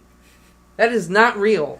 Watch the show. Still waiting for the next one they were supposed to be releasing. Jason Isaacs plays a character on the show, okay? Do I have to say anything else? My Hero Academia. Did you watch My Hero Academia? Hang on. Do you remember the movie Hook? Rufio from Hook? I mean, yes, I do. Yeah, he plays Zuko. Wasn't the guy from The Daily Show in that too? Doesn't he play like Uncle Iroh or something? In the movie? Yeah. No, Rufio plays Zuko on the show. Oh, okay. He does the voice for Zuko on the show. Gotcha. Yes, Jason Isaacs is in the show. Dan, watch it. It's good. So good. I have never watched My Hero Academia.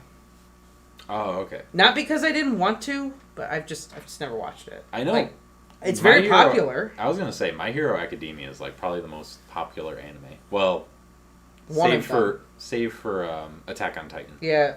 I was gonna say Attack on Titan is. But I hear My Hero Academia I think is more broad audience friendly than Attack on Titan. Attack on Titan is not child friendly. I hear references to My Hero Academia everywhere. Yeah, we even heard it in Owl House. Yeah. Oh, I watched both seasons of Sword Art Online. I know what Sword Art Online is. I watched that. And I would agree. I liked it. But by the end of season 2, I was like, this is literally the same thing I just watched. Yes, Dan. Rufio is awesome. And he plays Zuko. And Zuko's character arc alone is worth watching the show for. Honestly. Yeah. Listen, Dan, I cry watching the end of Avatar: The Last Airbender, and I've seen the end like 4 times, and every time I still cry when I watch it. I I'm not gonna say the part that. What I part? don't think the ending was the saddest part. No. What part do you think it is that makes me cry? The tea. That I makes don't want me, to say it just that, in case that, anyone wants to watch it because it's a huge spoiler. That does make me cry, but that was not the ending thing that I was thinking of. But yes, that does make me cry. I feel like that was the saddest. Oh my god, it's Moment. heartbreaking. It's heartbreaking. Mm-hmm. No, the thing that in like the final episodes that makes me cry is that one fight. I'll ask you after the stream because I'm not sure what you mean. Okay.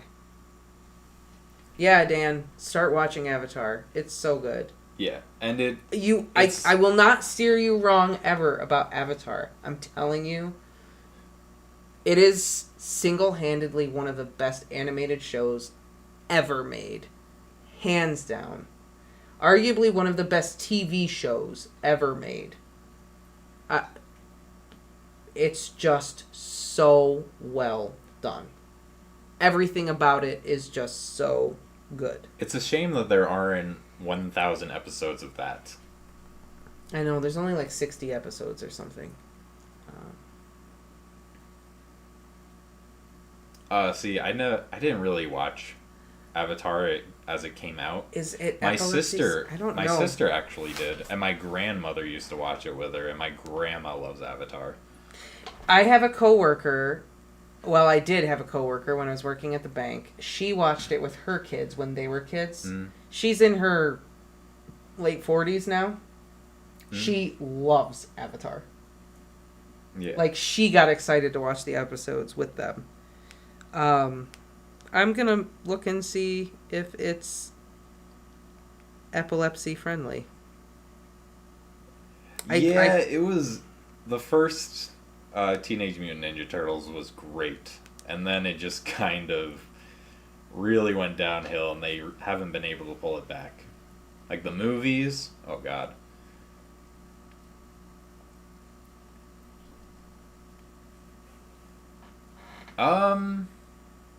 Epilepsy safe. I'm trying to find out right now. Oh ew! She sneezed on me. I want to say that it probably is, but yeah, 90s, TMNT. That was the one that came on Fox Kids. See, my main cartoon viewing when I was a young kid was like Saturday morning cartoons. Kind of miss that that's not a thing anymore.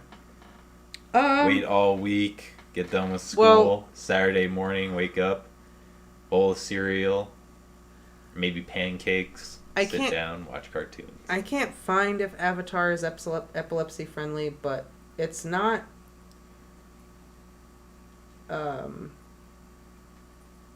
It doesn't have a lot of those like flashing scenes that you normally see in there's anime, not a lot of like crazy flashing bright staticky staccato like things going on.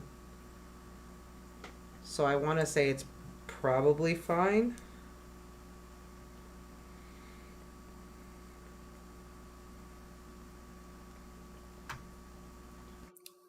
I don't Disney Mouser size? Oh, what was that? Is it Mickey Mouse and Donald and everyone doing like jumping jacks? Kind of reminds me of Mickey Mouse Clubhouse.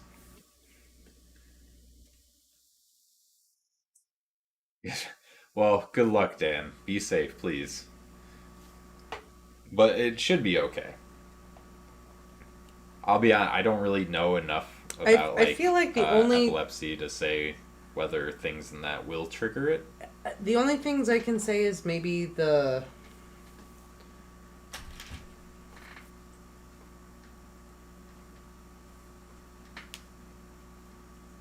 I mean, yeah. It flashes a little bit.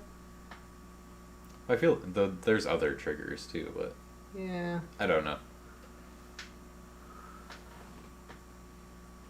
I was not up at 6 a.m. on Saturdays. No way. I feel like Avatar is probably safe, Dan. I feel like you're probably okay. There might be a scene or two here or there with some like flashing things, but E.T. and the Lion.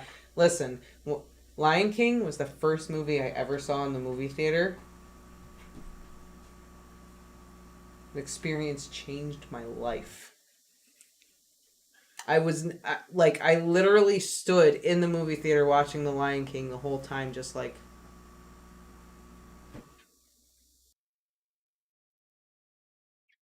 I really don't remember what my first movie was that I watched in the movie theater. I know I went when I was younger, but the first one I remember was me and a few of my friends went to go watch Flubber. I was 4 years old when I went to see The Lion King. Mm-hmm. And that shit is in my brain forever.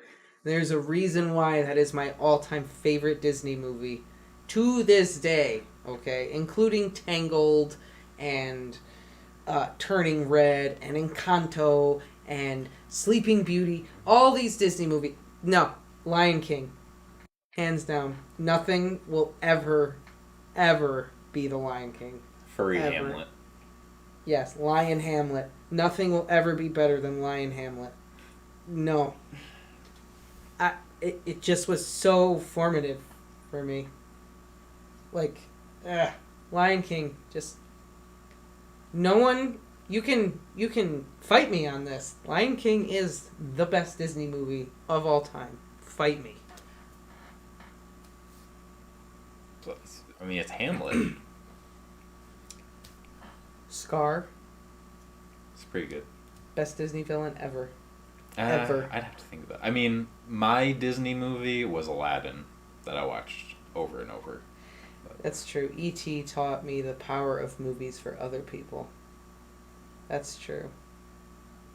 E.T. E.T. is really good. It's very special. Oh, Superman with Christopher Reeves. That movie was pretty great. It was one of the few Superman movies I actually liked. It's so dated. It is, but I haven't watched it since I watched it when I was younger. Oh, God. So, it's staying in my mind as a good movie. I will not let it be ruined. You know what superhero movie? Nah. Batman and Batman Returns. The Tim Burton Batman and the Tim Burton Batman Returns. Best superhero movies ever. Yes, I do remember that. So you didn't like the one with Arnold Schwarzenegger? Can't remember which movie that was. It's Batman and Robin. Okay, yeah, Batman. That was terrible. So there was... You know what killed the dinosaurs? The Ice Age! Oh, God. So, E.T., watching E.T. in the theater, there's a little girl in the movie theater watching E.T., and she just, like... Remember in E.T. where he's, like, dying? Mm-hmm. She's, like, stands up on the chair, and she's, like, crying to her grandpa, like, E.T. is dying. And she's, like, losing it. She's crying, E.T. is dying, Grandpa, he's dying. Like, the entire theater just lost it because this little girl was just so devastated over the fact that E.T. was dying. And I just remember thinking, like, that is the impact that a movie can have on a person. Mm-hmm. It's one thing to experience it for myself, like watching The Lion King and feeling the experience, and then another thing to kind of see it happen to someone else. And, like, just this little girl was just so devastated by the fact that E.T. was dying. Mm-hmm. It was just a testament to what movies can do for people and how they can move people. Oh, absolutely. And impact people.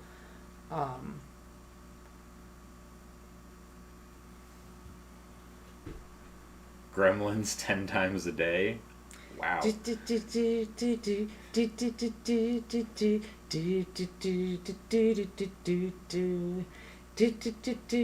only watched Gremlins like twice. Oh my God, I've watched Gremlins a million fucking times. Love Gremlins. I've seen that movie so many times.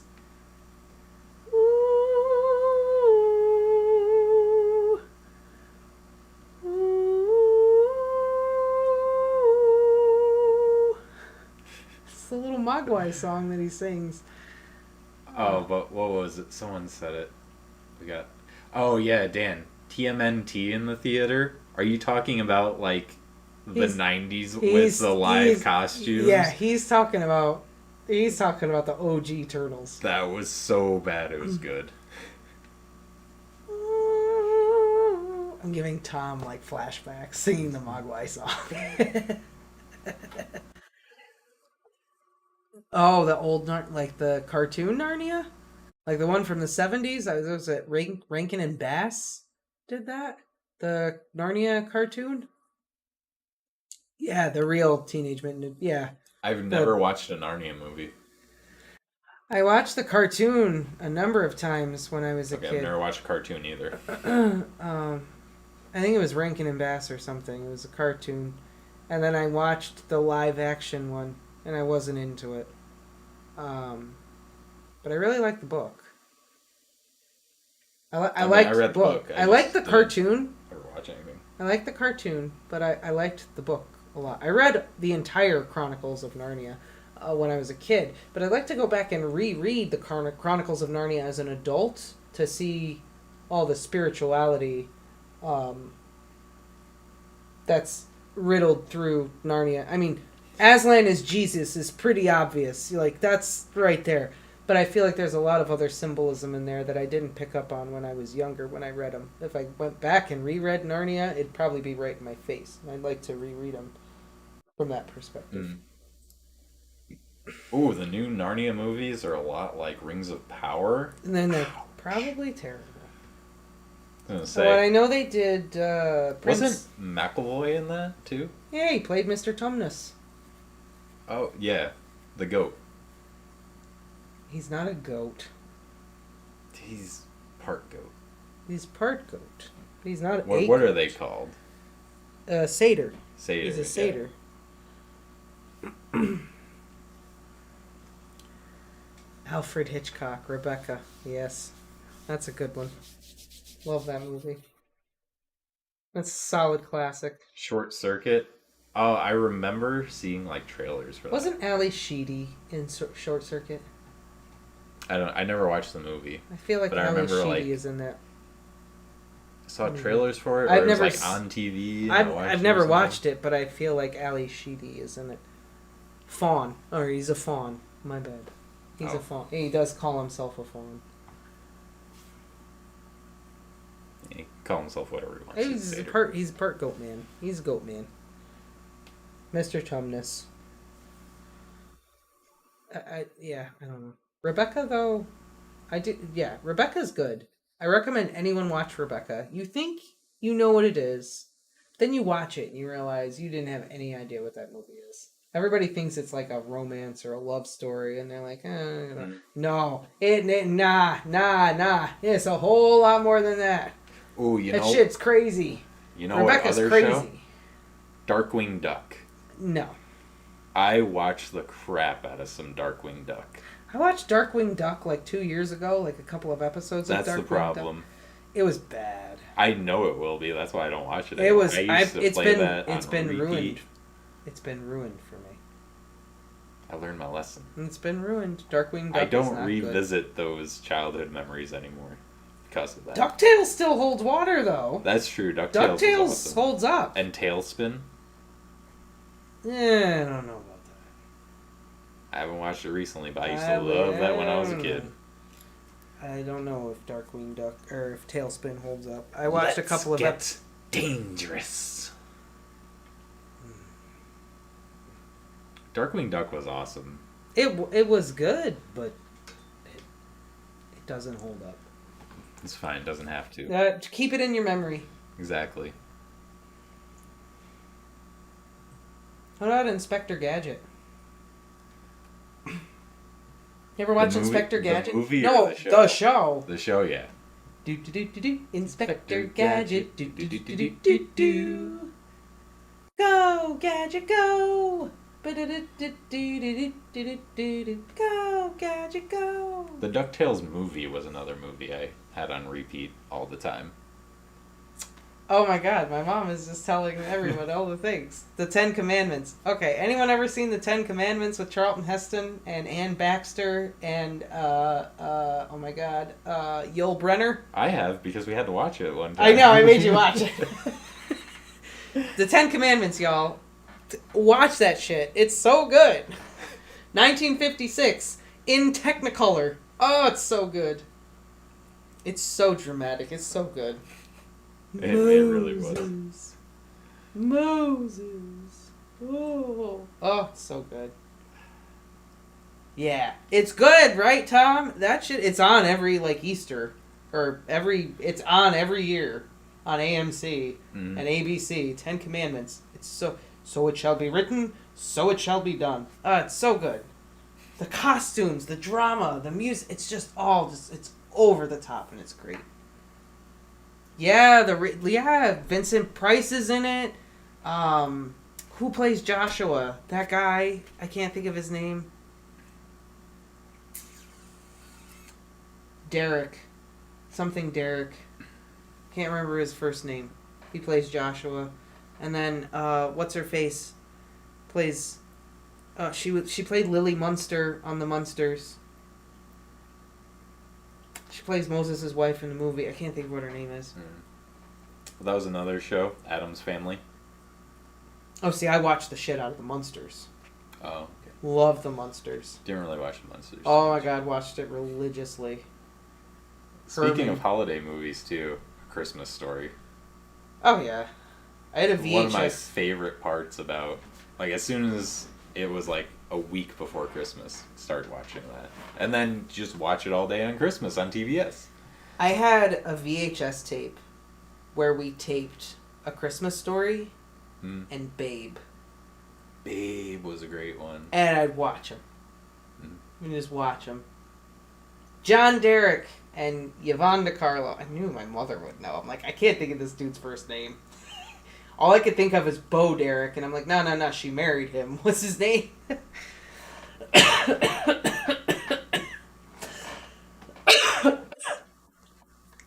have to pee. Sorry. This is what, number 5? I coughed. I'm sorry. You're good.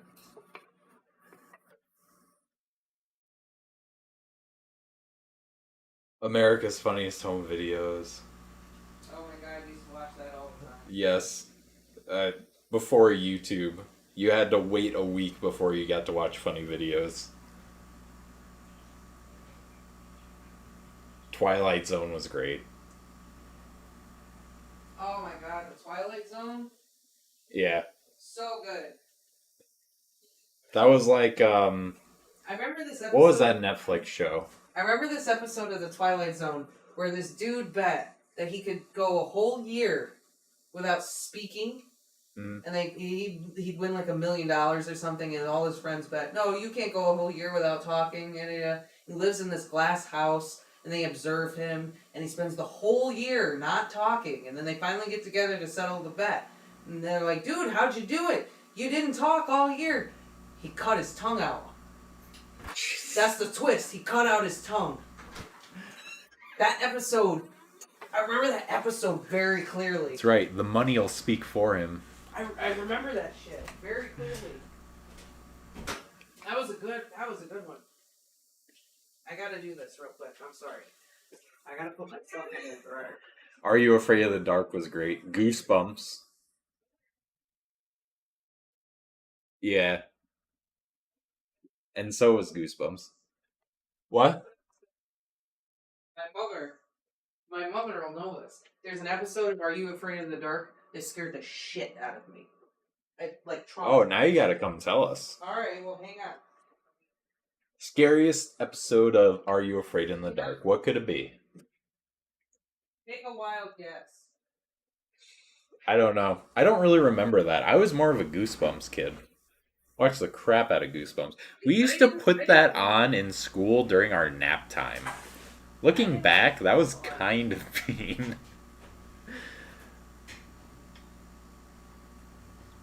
I didn't watch. Oh man. The oldest movie I remember watching?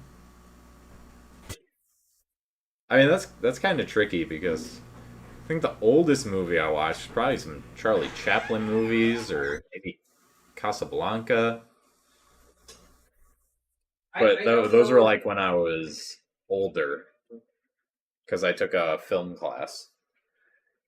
I don't know if the oldest movie I ever watched was Nosferatu or Marx Brothers. Remember, Because I've seen a bunch of Marx Brothers. I watched like 4 of the Marx Brothers. I really, yes, Charlie Chaplin is so good. And we had to watch it because we were talking about like cinematography and how people did things before we had computers to like add in the special effects and that sort of thing, and all the different types of perspectives that they used in order to make things seem like he was on top of this building and he fell 70 feet, or that he almost falls off this railing when really there's no drop. It's really impressive how they used to do all the special effects. Here's a perfect example. Just in time for spooky season, too. In the original Nightmare on Elm Street, there's a scene where Nancy's asleep in bed, and Freddy Krueger pushes like through the wall down at her. Yeah, I know what scene. Yeah. And it's basically they just took a big piece of spandex and he just literally pushes through it. Then when they did the remake in 2010, they did it with CGI. Looks terrible. Looks absolutely terrible. The practical effect was way better than the special effect. It's because we're in like that uncanny valley. Yeah, you got to be careful with that shit. Yeah. So anyway, there was like a scene where he's like in a library, I think, and he like slides to this banister, and then he's like on the edge, like going to fall over. And how they did it was they just basically took a picture of the lower part of a library and then like put it 2 inches in front of the camera, and he was actually back behind it and made it look like it was overlapping. So to answer the question, scariest episode of Are You Afraid of the Dark? There's an episode where they're in a movie theater and it's playing Nosferatu, and the vampire comes out into the real world and terrorizes everyone. That shit scared me so bad. I had nightmares about that shit. That and It. The original It with Tim Curry as Pennywise. He scared the shit out of me. I thought he was going to come out of my toilet and kill me. I was terrified. Scariest movie, the movie that gave me like nightmares as a kid, Anaconda. I watched that movie when I was way too young. Oh, when he barfs up John Voight. Oh. The reason why I was like afraid of deep water and water where I was like murky and I couldn't see the bottom was because of that movie. Like, it carried into my adulthood. I didn't think that there was a giant snake that was going to eat me, but I was still just scared. So, my mom actually just said that the song from Babe made me cry. It did. It did. Yeah. You know the scene in Babe where Babe is like really sick and the farmer sings a song to him? Oh, yeah. I can't remember the song, but I know the scene. Oh, I know the words to the song. To this day, I know the words to the song. I mean, the movie was very emotional.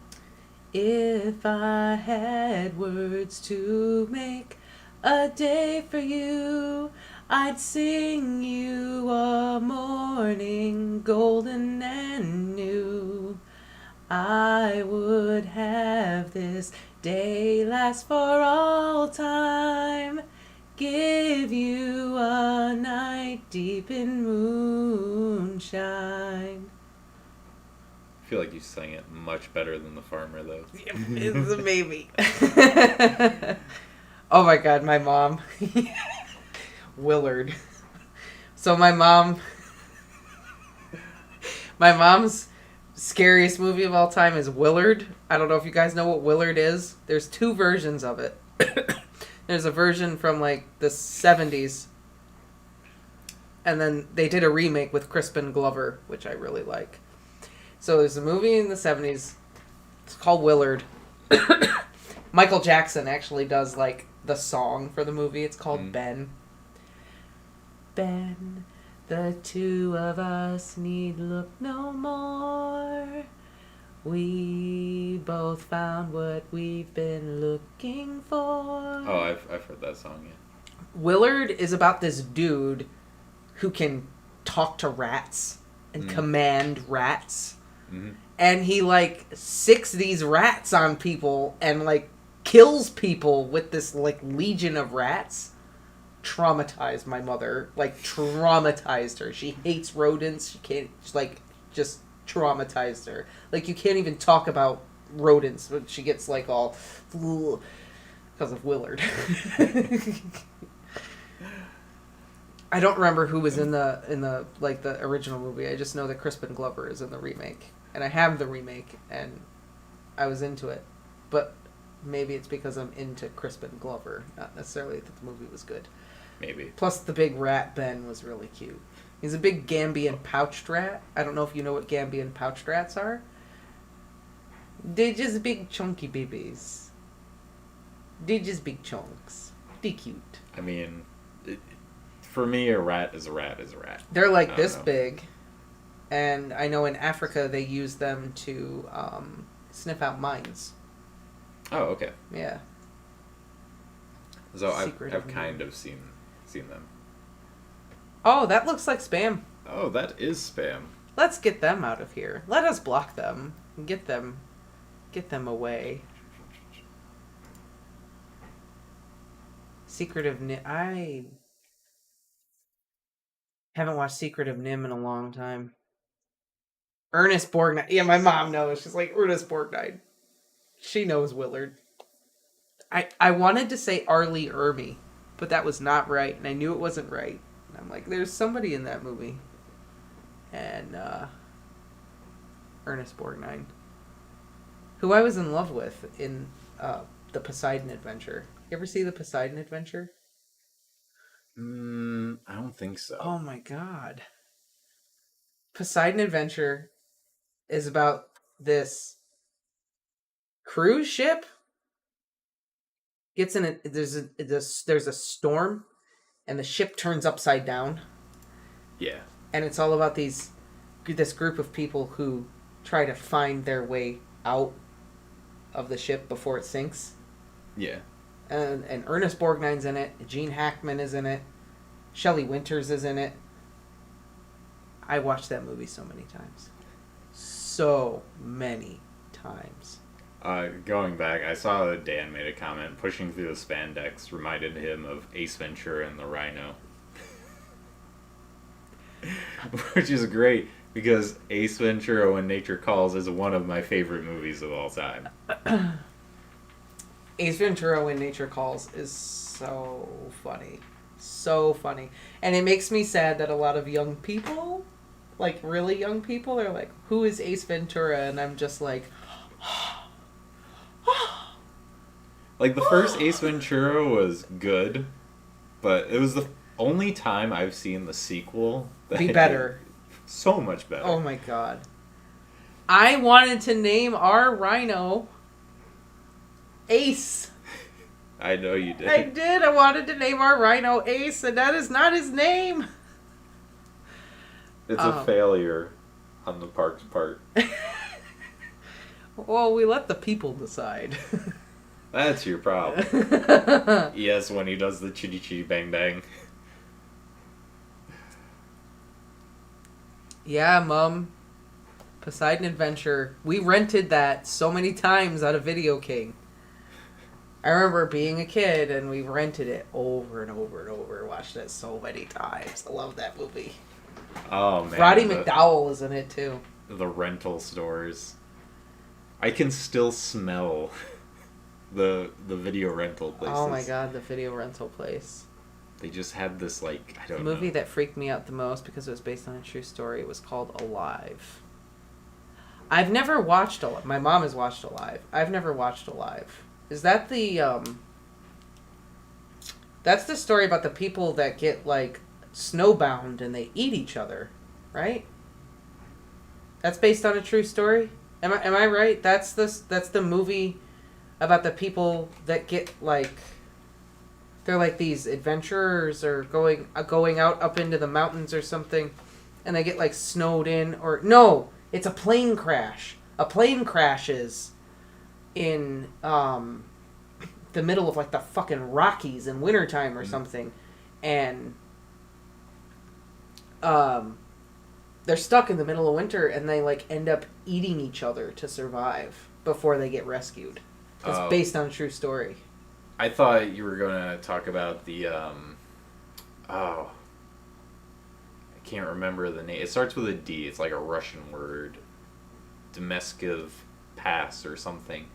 But it's a story of those... I know what you're talking... Yeah. Yeah, the hikers that, like, went onto this mountain pass, and then they found them just all dead. Bludgeoned to death, right? Yeah, and they don't know what happened to them. It wasn't just bludgeoned. It was like they were just killed in very weird ways, or died in very weird ways. Yeah, no. This was a true story that happened in the United States. I've never watched the movie, but I know what they're talking about. Alive. Yeah. Chilean soccer team. They crash, and they wait for rescue, and while they wait for rescue, they end up cannibalizing each other to stay alive. It's a true story. What about the Night of the Lipas? This is a horror movie about these giant rabbits that kill people. Dyatlov Pass. Yeah, Dyatlov Pass.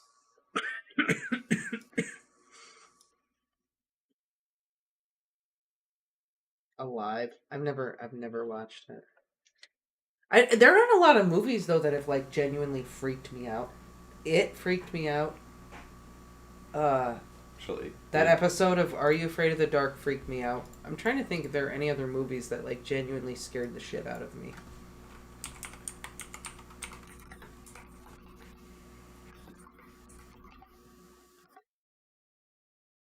I don't know. I don't know if there are any other movies that have, like, genuinely terrified me.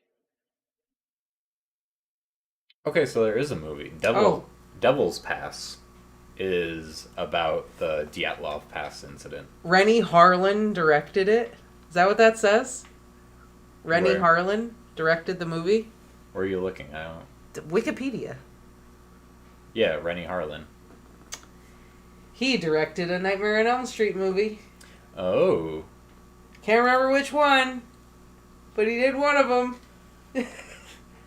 Yeah, Night of the Giant Lipas. It's about killer rabbits. Giant killer rabbits. Oh.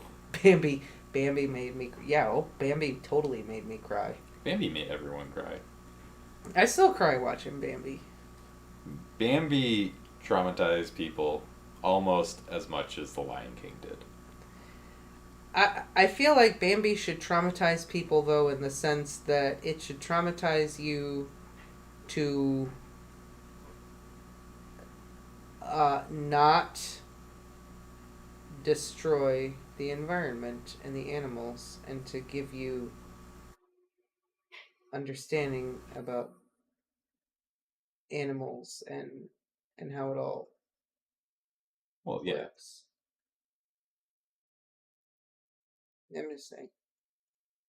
I mean, I wasn't debating that. I was just saying both very traumatized. Maybe they should make a kangaroo movie like that. Maybe they should make a kangaroo movie about a kangaroo whose mom gets shot and turned into a pair of soccer cleats. Okay, all about the Just Joey. try not to traumatize anymore. Okay.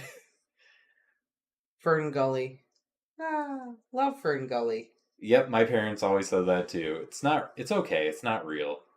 But it feels real. Slime beneath me, slime up above. Hexus. Fern Gully. If I'm gonna eat somebody, it might as well be you. Great movie. great. Gotta love Fern Gully. Just the fact that there's a Tegu in that movie is great. That too. But Hexus? Oh. Tim Curry. He was so good. Hexus was great. Tim Curry was great in everything toxic he did. Love. Oh, so good. I mean, is there anything that Frank Murray was bad in? Oh my god, my mom is just like, Frankenweenie. It did make it me made cry. you cry? Yeah, the original Frankenweenie. Oh, okay. I haven't watched the original. The original was made in like the 90s. Mm. It's a live action. Oh, okay. Yeah, the original Frankenweenie. Not the animated bullshit that came out a couple years ago. No, the real Frankenweenie. Okay. That shit did make me cry. It was sad, man. Mm. It was very fucking sad. I remember watching that and being, like, devastated. I'm trying to think. It wasn't like... I'm gonna have to think about this. There was some movie that I always had to fast forward through a part because it was so sad. Couldn't watch it. See, when I watched The Lion King, like, I was sad that Scar died. I wasn't that cut up that Mufasa died. I was devastated about Scar. That was traumatizing for me. Nah, I was cheering that on. Let's go. No. Why you do that? Scar's great. God, Fern Gully. Robin Williams was in that movie. Was he? Plays the bat. Oh, okay. He raps. Oh, yeah. Yeah, that's Robin Williams. Robin Williams is a national treasure. How about Jumanji? Was. He is. Okay. Forever will be. Dead Poets Society? Legends never die. Dead Poets Society? Goodwill Hunting? That's what I mean. Everything Aladdin is great. The man was one of the funniest actors ever, but could still be serious. You knock a ball through a gopher hole. Hook. I loved Hook. Yeah, Tim Curry and Robin Williams. Rude, crude bag of pre-chewed food, dude. Loved Hook. What's your favorite Robin Williams movie? You've asked me this before. Have I? Yeah. Oh, okay. Mine's Jumanji. I know it is. I'm surprised that movie didn't freak me out more as a kid. What, Jumanji? Yeah, like watching it again with Ramona and stuff. Like, there were some parts when we first watched it, I was like, oh, she's not going to like this. Favorite Robin Williams movie?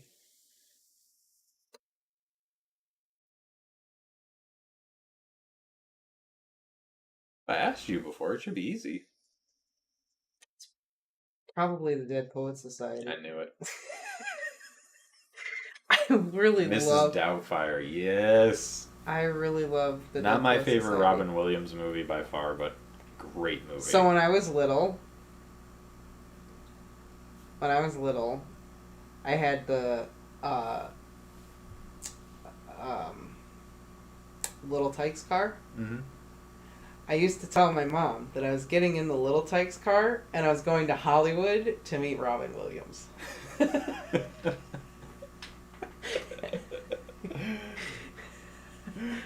It was like a thing that I was going to go to Hollywood. I was going to meet Robin Williams. Never did, but... Oh my god, Wishbone. Evan's never watched Wishbone. Yeah, I never saw Wishbone. I've told you what it is, though. Yeah. Yeah. I loved Wishbone when I was a kid. Wishbone was like the detective puppy, right? No.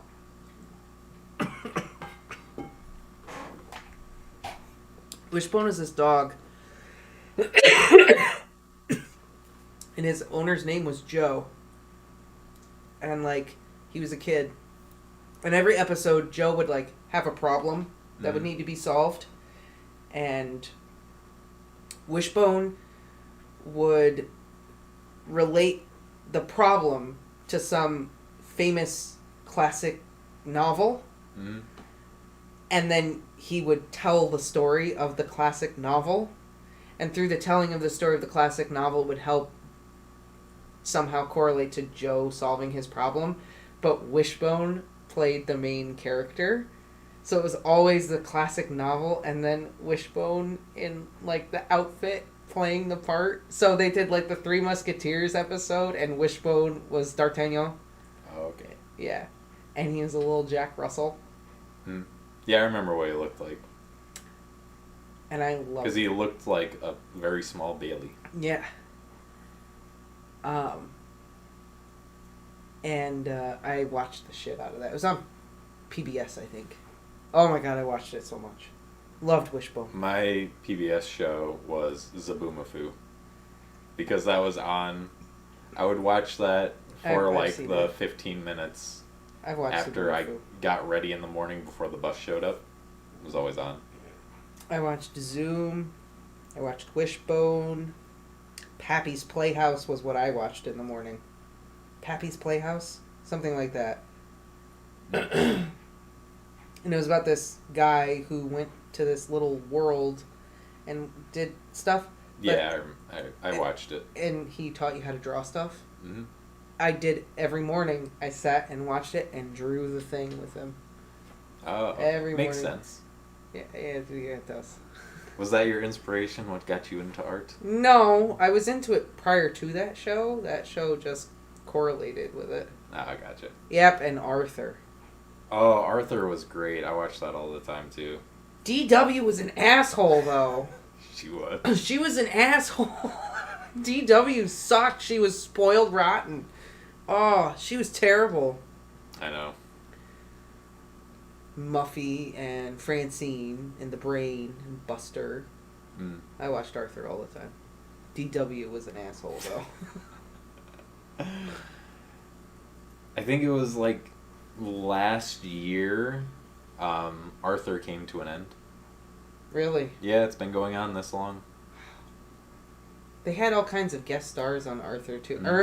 I remember there was an episode where Art Garfunkel was a guest star on Arthur. Tiny and too. there was another episode where Yo-Yo Ma was a guest star on Arthur. I remember that one too. They had all kinds of people on Arthur all the time. See, I didn't know who any of these people were when I was watching it.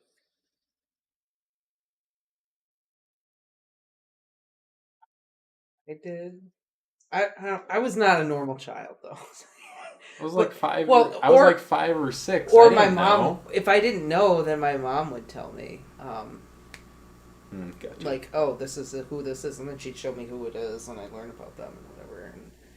And Tom, there is a movie called Arthur, but we're talking about the PBS show.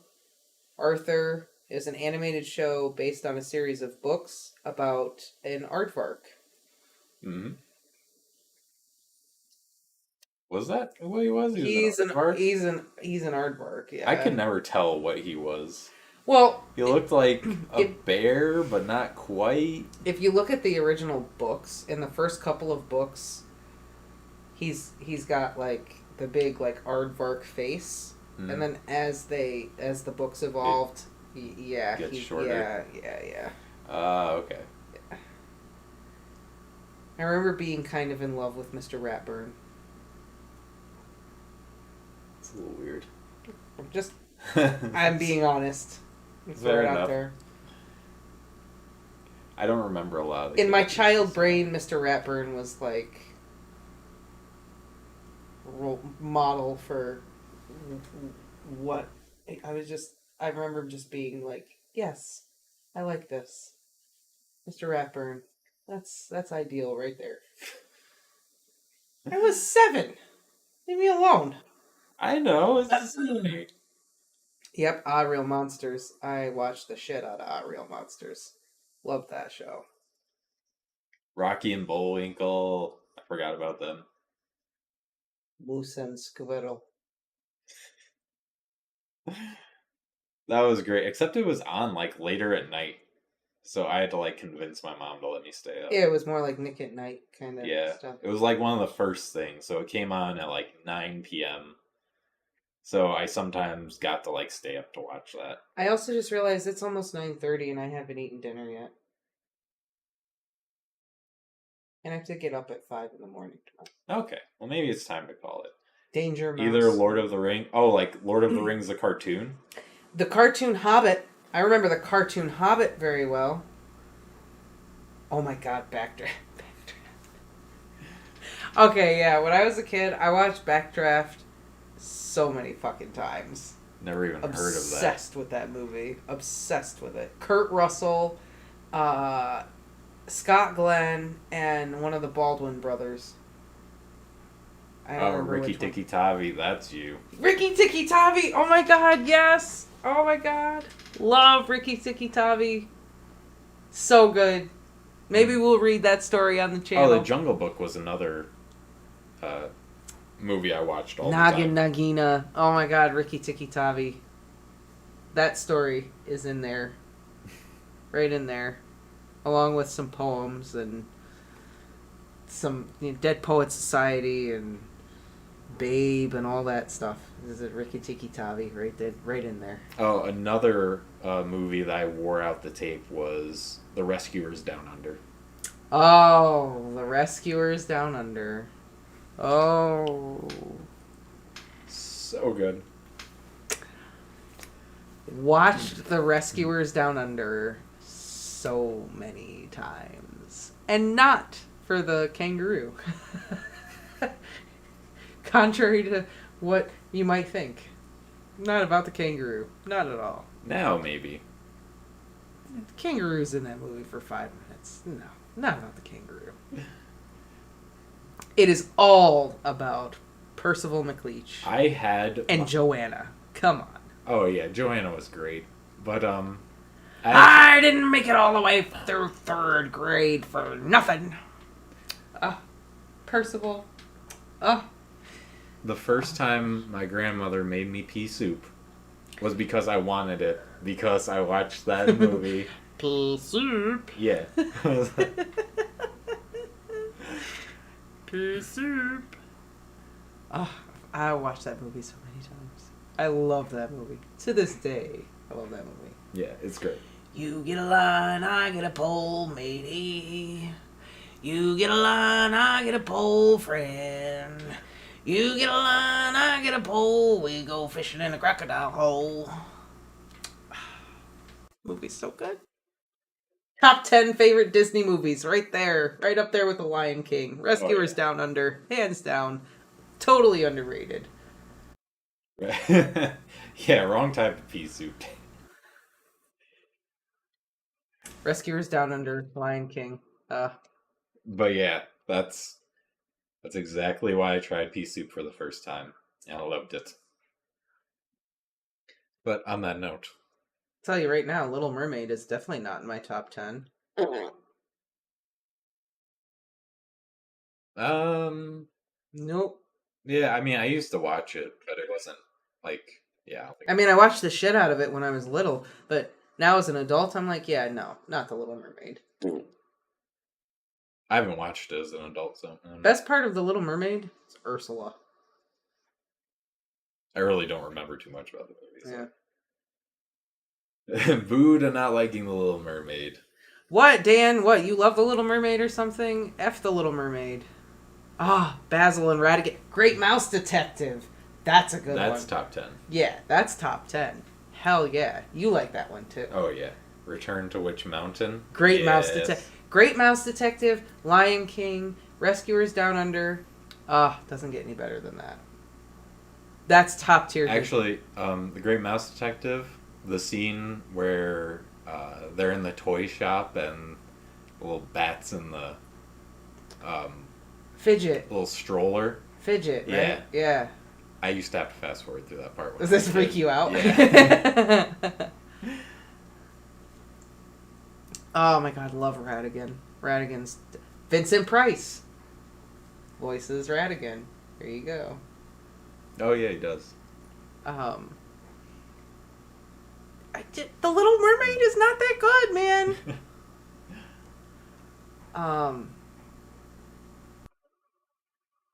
Now that I'm an adult, my whole Disney. It's Remember weird Mouse because on a Motorcycle? Is that the Beverly Cleary Cleary? novel. I didn't know it was. They made a movie. Yeah. Oh, okay. Lion King, Rescuers Down Under, Great Mouse Free Detective. Willy. Oh yeah, dude, I was obsessed.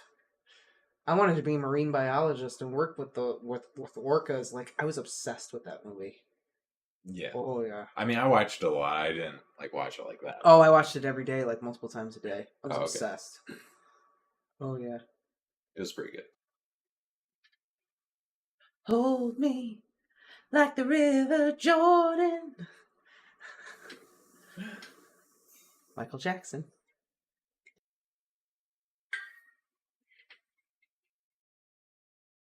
So, is there anything else you wanted to add, or? Honestly, when I'm talking too long, I gotta go eat food. Okay. I mean, I've tried to. I know, but the people keep saying things about things, and I'm like, oh yeah, this,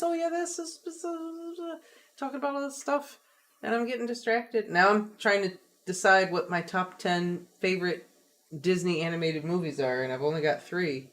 Well, maybe we can hop on a little early tomorrow for Rings of Power. Chit chat about Disney movies? Yeah.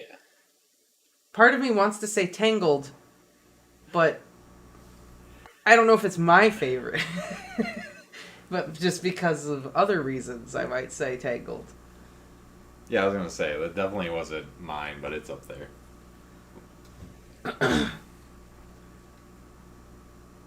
Fuck Stuart Little.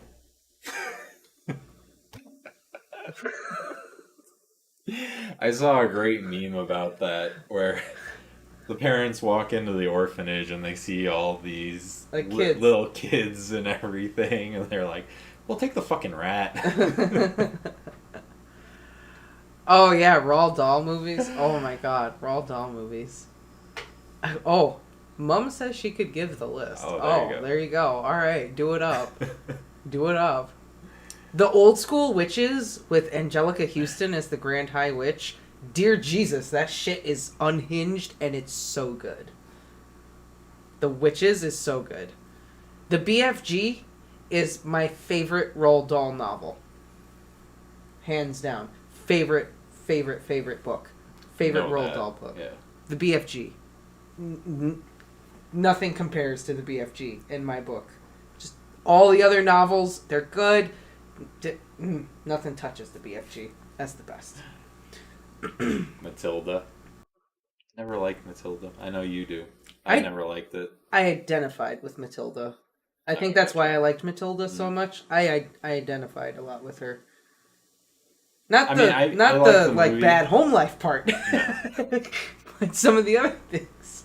I just kind of saw myself in Matilda a lot. I think that's why I liked it as much as I did. The whole reading bookworm. Yeah, like a lot of that, like reading all those books and stuff. And the love of chocolate cake. That cake looks really freaking good. No, not that. But like having that kind of relationship with your teacher too, like all that stuff that Matilda has with Miss Honey, like I just really related a lot to that. Gotcha. The Witches was really good. There's only a few Roald Dahl novels that I haven't read. I've read most of them. BFG is the best one. There is a character named Flesh Lump Eater. Come on.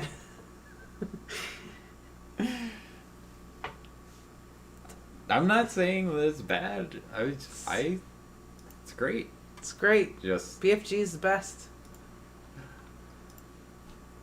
On that note, though, we do need to get going. I need to make something to eat before I go to bed so that I don't wake up tomorrow morning and get to the park tomorrow and want to eat one of the goats.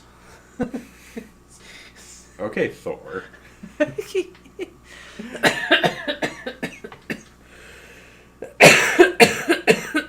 Also coughing a lot and I don't know why. Okay. All right. Yes, thank you. Good night, everybody. I'm sorry I'm dying. Everyone I don't know have what's a wrong good night. with me. We will see you all, tomorrow? We'll see you all tomorrow.